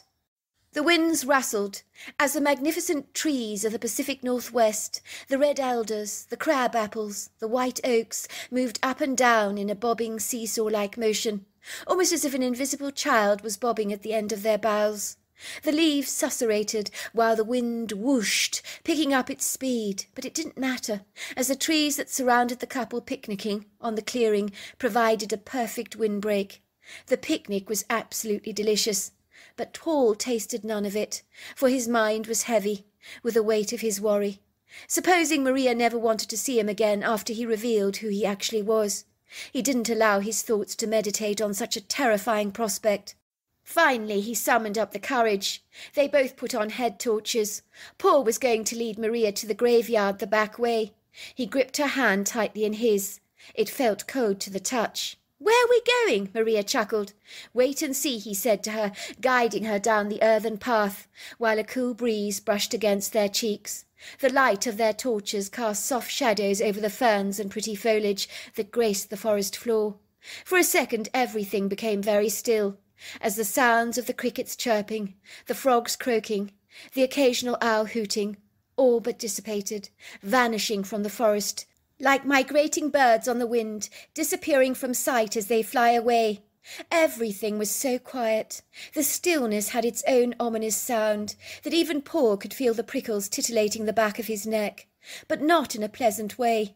He had the overwhelming feeling that they were not alone, that something or someone was watching them. He glanced at Maria, but she appeared undaunted and unfazed by the sudden quietness of the woods, so Paul told himself to stop overreacting. Of course he was imagining things, creating delay tactics, obstacle courses in his mind to prevent him from doing what he needed to do right now. Soon they entered the backside of the graveyard. The distorted, buckled, crumbling upright slabs of the gabled arched stones, bleached, discoloured and covered in lichen and moss, their gabled heads peering through the long swaying grass that was bending down so far by the gusts of wind that the gravestones became so much more pronounced. The crescent moon dappled the ground in soft light, while the bright stars twinkled, but everything was so quiet, broken by the sound of Maria's gasp. "I've been here before," she said, trembling. And then suddenly revelation dawned on her, as if the curtains at a movie theatre had been pulled right back to reveal what was hiding behind them. You're the Paul who pretended to be dead in the graveyard," she said, her words trailing into a quiet shock. "Why did you not tell me?" she asked. "You didn't recognize me, but I recognized you," said Paul. "That was the worst night of my entire life. What the two of you did to me. It was an obnoxious joke. It really was." All of a sudden, both Paul and Maria looked up, convinced that they were not alone, for in the shadows of the cemetery a dark silhouette stood there, watching them, with red eyes almost 6 feet off the ground. Paul realized that they were staring at a Bigfoot. The creature seemed curious as it watched them, swaying its body from left to right, backwards and forwards. It was covered in long, flowing dark hair, with overlong arms, with a face that seemed remarkably human. It didn't appear to be menacing, but rather curiously inquisitive. What Maria did next was so astonishing, it was something Paul was never able to forget. "Very funny. Is this your idea of a warped, sick joke?" She marched towards the Bigfoot. The creature didn't move away. I think it was befuddled by Maria's confidence and self-assurance. She walked right up to the Bigfoot, reaching out to pull off the Bigfoot's head, for she firmly believed that the Bigfoot was a man in a costume, and that this was a terrible prank. The creature seemed bewildered to have his hair tugged by Maria. He reached out to touch a piece of her hair, as if to emulate what Maria had done to him. When it stroked Maria's hair, it made a "ah" sound, as if appreciating the silken smoothness of her hair. Maria realized in horror that this creature that she had touched was real. This was no man in an ape suit. The gravity of what she had just done filled her with terror, for this apex predator had to be dangerous, surely. She had heard stories about them before, but this creature wasn't unfriendly, nor was it enormous, which was why she had believed him to be a man, for the creature was only 6 foot tall, 300 pounds, built like a lightweight boxer, but very human in its mannerisms and intelligence. Paul walked boldly towards the creature, so that if the need arose, he could provide the distraction Maria needed to escape, if the animal should turn nasty. But there was nothing nasty about this Bigfoot. It looked at them through twinkling, friendly eyes. It began to chatter away in a strange language. It pointed towards the woodgrove. Paul and Maria listened to the creature, as it continued to chatter. Their fear fled from them, as the creature began to make them smile. His mannerisms and facial expressions were highly amusing. The Bigfoot, with his overlong arms, reached out to Maria's hair again to feel it, and he went, "Ah!" And then he touched Paul's hair, and again he went, "Ah!" And then he just turned around and glided away into the woods, and he looked as if he was floating. "Oh, my God! I can't believe I did that! I was trying to pull his head off, can you believe it? I thought it was one of your pranks. I thought you were putting on another act for me, like last time when you pretended to be dead. Why? Why did you bring me back here, Paul? Is it to rub my nose in my disloyalty to you all those years back? Because I'm really sorry for what I did then. But I have grown up since then, I promise you I have. I'm not the same person I was." "I know that, Maria. I brought you back here to remind you of who I am. I didn't want to keep the secret from you." "You mean this wasn't a set-up to get your back on me?" "Of course it wasn't." "But I don't understand. Why would you ever want to date me again after what I did to you? I'm so ashamed of the way I behaved back then. I was selfish, so immature." "We've all been there, Maria, done things we regret. I regret scaring you half to death here in the graveyard. I don't regret that at all. I turned my life around after that. I never cheated again. To cut a long story short, Maria and I have been happily married for over 15 years. She is unquestionably loyal, so it goes to show you a leopard can change its spots. And as for the Bigfoot, he was one hell of a remarkable fellow. So there you are. That's my story. Dear Sarah and all your lovely listeners, my name is Jack and I'm from West Virginia, and my Bigfoot encounter occurred in the summer of 1984 when I was working as a lumberjack in an area of national forest. But I also have a story to tell you from my grandfather that I'm sure you will absolutely love.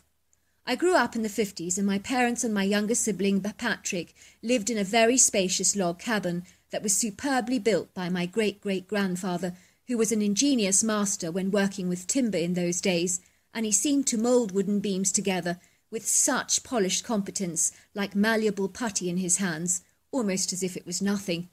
My great-grandfather went to the extra mile to creatively build his family the quintessential, most perfect, sumptuous abode, using the finest timber beams he could find that were of the highest quality. He created a very large, spacious, open-plan living area, which was innovative and forward-thinking for its time.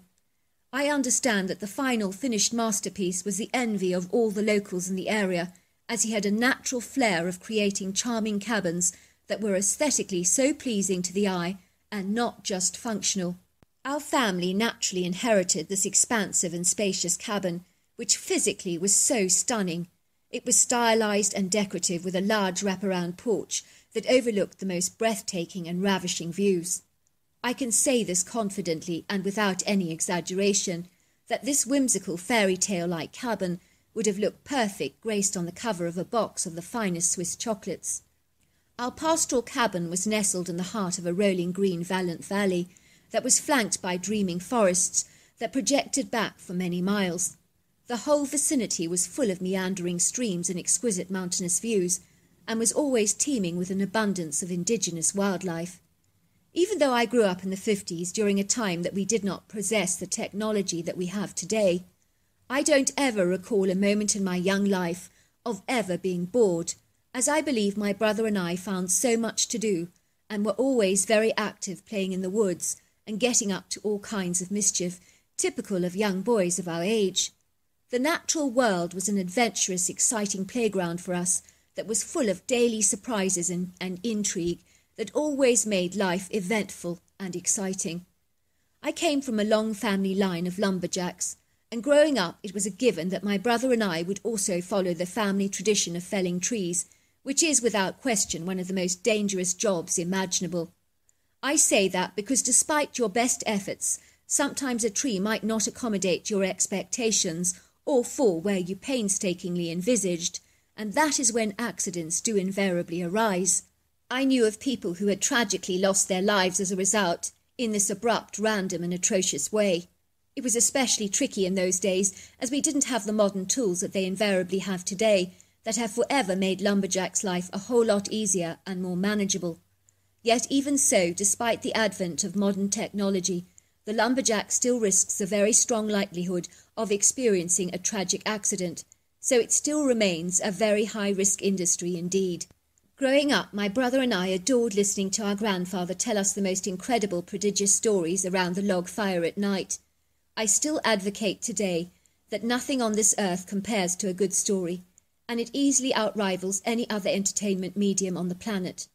I remember as a young boy we would all sit on these pieces of timber outside our cabin under the vast expanse of a darkened firmament that was so magically illuminated by the pearly moon and a scattering of silvery stars. We would be gathered together around a large fire pit, and as we watched the golden glow of the yellow-orange flames dancing, flickering and coiling around the wood, we would listen to the crackling fire, along with the orchestra of crickets and frogs, and the soothing sound of my grandfather's voice. I always remember how magical those evenings were. He would tell us so many stories about his life as a lumberjack, and the strange things that he had experienced and encountered in those woods, and my brother and I would sit there with eyes as wide as saucers as we hung on to his every word.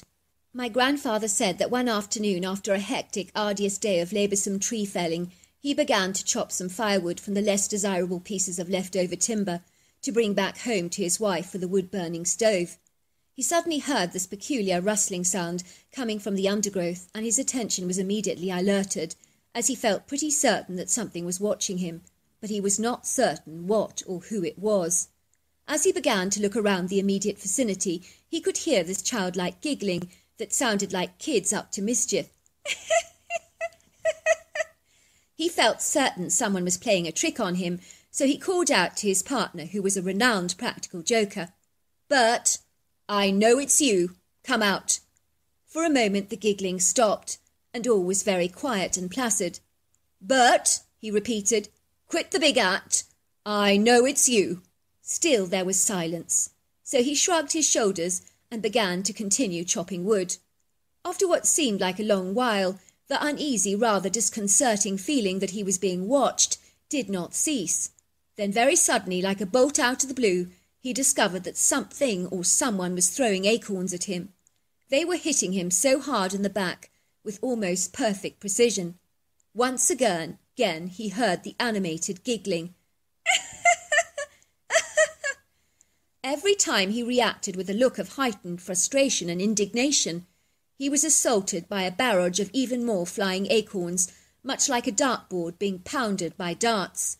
He would hear this giggling almost as if whoever was watching him was gaining a great deal of satisfaction from his rising agitation and annoyance. By this time my grandfather had had quite enough. It had been a long, hard, gruelling and physically exhausting day for him, and his sense of humour was hanging on a knife edge. He was not even remotely amused by this pathetic, childish prank, and instinctively felt that Bert was deliberately trying to ruffle his feathers. He had noticed that morning, when they had been felling trees together, that Bert had been unusually playful and was cracking a bunch of corny jokes that were not even remotely funny, to say the least.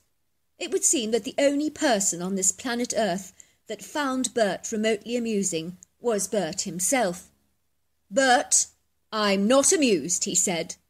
My grandfather then walked towards the wooded area that was overgrown with grassy thicket and rambling foliage, where he was sure he would find his friend crouched down in the grass with a huge Cheshire-like grin on his face.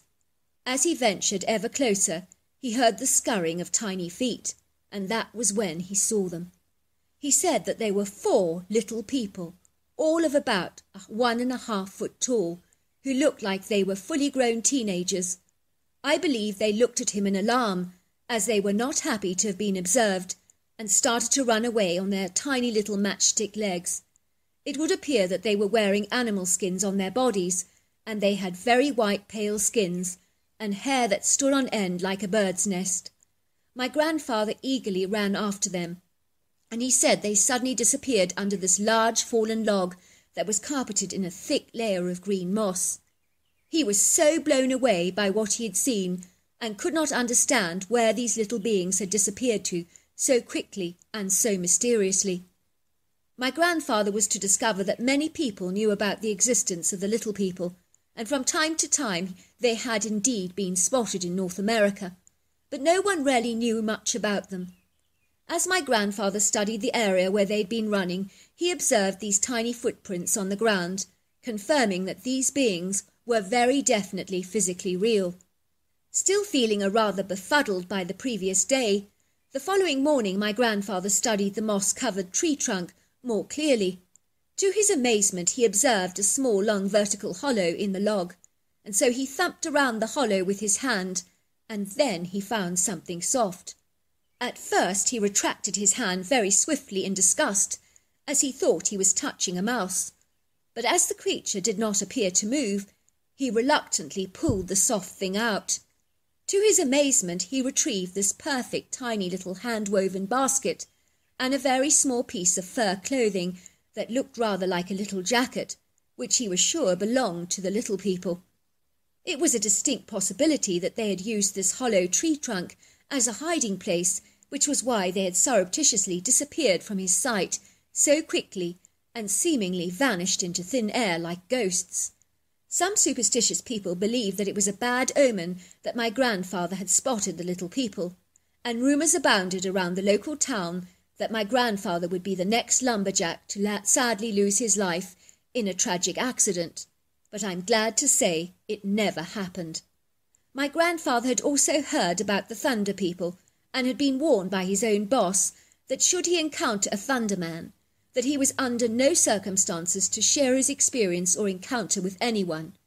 He told my grandfather that the authorities took a very dim view of anybody talking about the Thunder People, as it would cause a great deal of undue stress to the local inhabitants, who were predisposed to being superstitious and might regard the Thunder Man as a harbinger of doom, and we couldn't have that.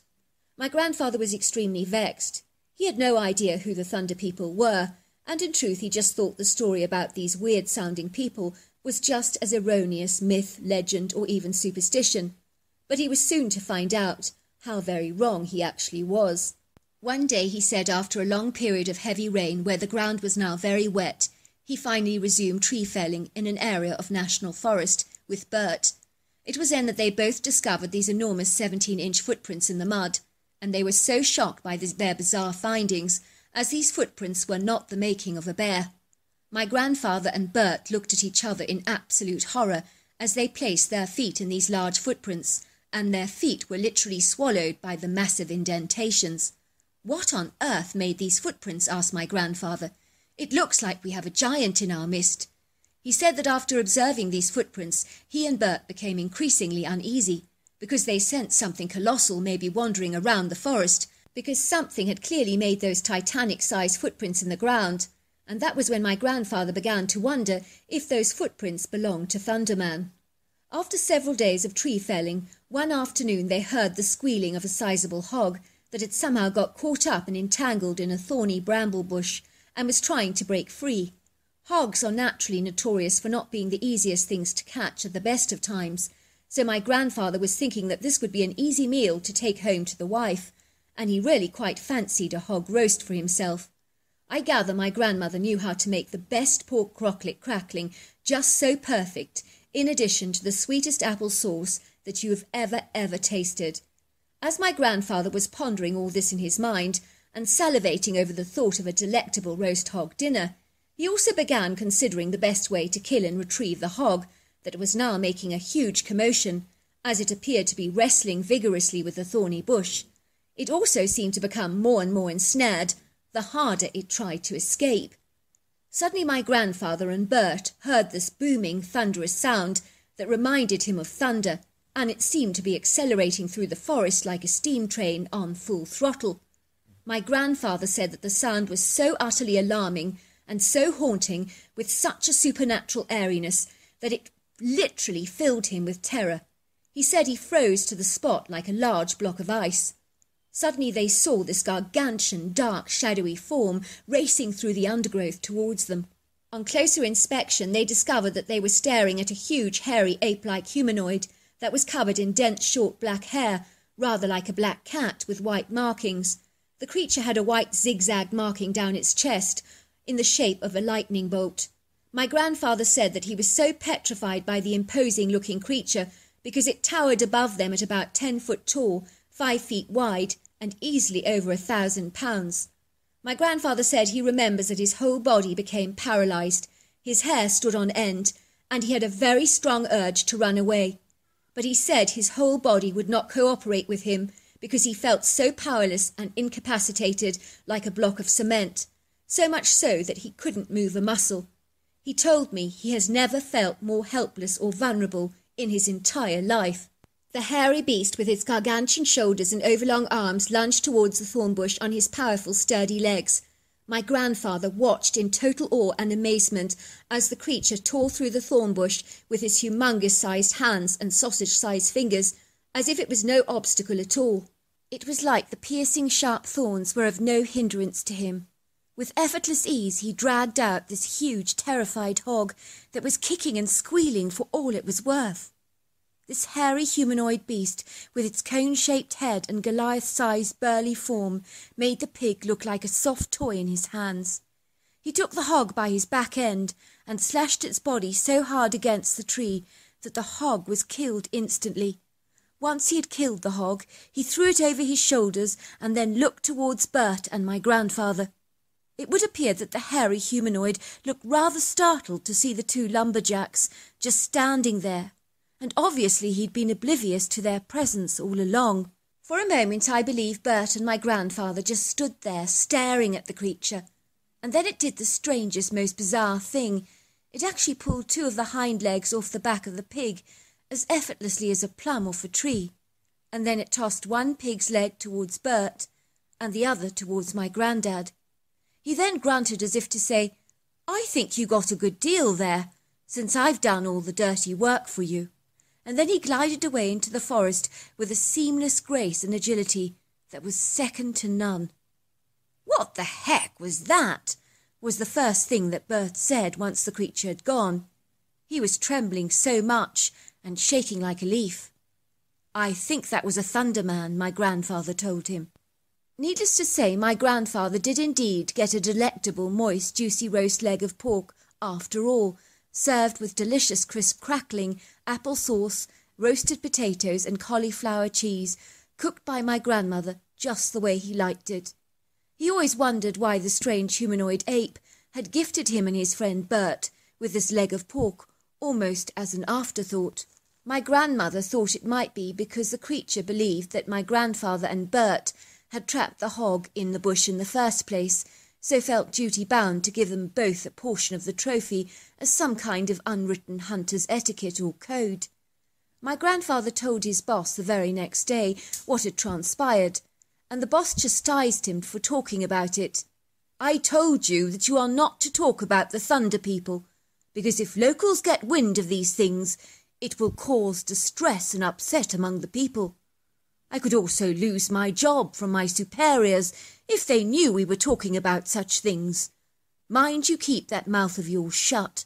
Fast forward to the summer of 1984, and by this time I was working with my brother and a team of lumberjacks in an area of national forest. We weren't only felling trees, but also preserving the good trees and removing away any young seedlings or dud disfigured trees that lay beneath that were in the way. We were clearing away walking paths as well for hikers. When it was lunchtime, I sat down under a large cedar tree to eat my lunch that my wife had packed for me, which was a banana, apple, a bag of crisps and a peanut butter and jelly sandwich. I ate my sandwich hungrily and began to think I was being watched, but I couldn't see anyone. I was about to eat my other sandwich when I noticed my banana and apple had mysteriously just vanished, which was exceedingly odd. Where had they got to? It was then that I just naturally looked up the tree, and to my utter astonishment I observed a hairy humanoid ape-like creature perched on a branch, much like my granddad had once described to me as a young boy around the fireside. To say I was awestruck and stunned is an understatement, but I was not fearful at all, not like my grandfather was, because this critter was only about 3 foot tall, and was definitely, I imagine, a juvenile thunderman. It was covered in long, flowing auburn hair that was a very attractive colour, and was eating my apple, looking ever so pleased with itself. It then twisted and contorted its body until it was hanging upside down from the tree branch, balancing on its 2 legs that it literally held between the branch. Its face was literally only yards away from me, and it began to stretch its overlong arm towards me and grab the sandwich from my hands very, very quickly, with a look of mischief in its golden eyes. He then twisted his body upwards again so that he perched upright on the tree branch. I watched him smell the sandwich and then open it up, and his pink tongue licked off the peanut butter and the jelly, much like a popsicle. He did this slowly and very enthusiastically, as if he was enjoying every mouthful. And then he threw the outer bread down to me in disgust, as if it was all superfluous, much like a banana skin. After a while the creature regarded me with a mischievous, naughty look on his face. I was so in awe of what I was seeing that I actually threw him up my bag of salted chips for the creature to eat. It played with the plastic for a while and shook the bag until it burst open on its own accord, and then he looked inside and tasted a chip. He then dived into the whole packet with incredible gusto and ate all the chips. I think he enjoyed them because he liked the salt. At the time I went dashing towards my brother to come and look at what I had just found, but when I returned the critter had disappeared and was gone. I never ever did see him again, but it made me fully aware that Thunder Man and the Little People were indeed true stories. All these years later I realise Thunder Man is definitely Bigfoot, and it's a pleasure to share my story with you and your listeners. So there you are. That's my story. Thank you, Jack, so very much for sharing us your incredible story and amazing encounter. Well, hello there. I hope you enjoyed the Omnibus edition. We've got many more coming our way for you to listen to. Sending you love wherever you are in the world, in North America, Canada, Kenya, wherever you may be. I send you lots and lots of love. Thank you for listening to my Omnibus, and I really do hope you enjoyed it, because that's the whole idea about it, is to give you some interesting stories to listen to. So until next time, goodbye and good night.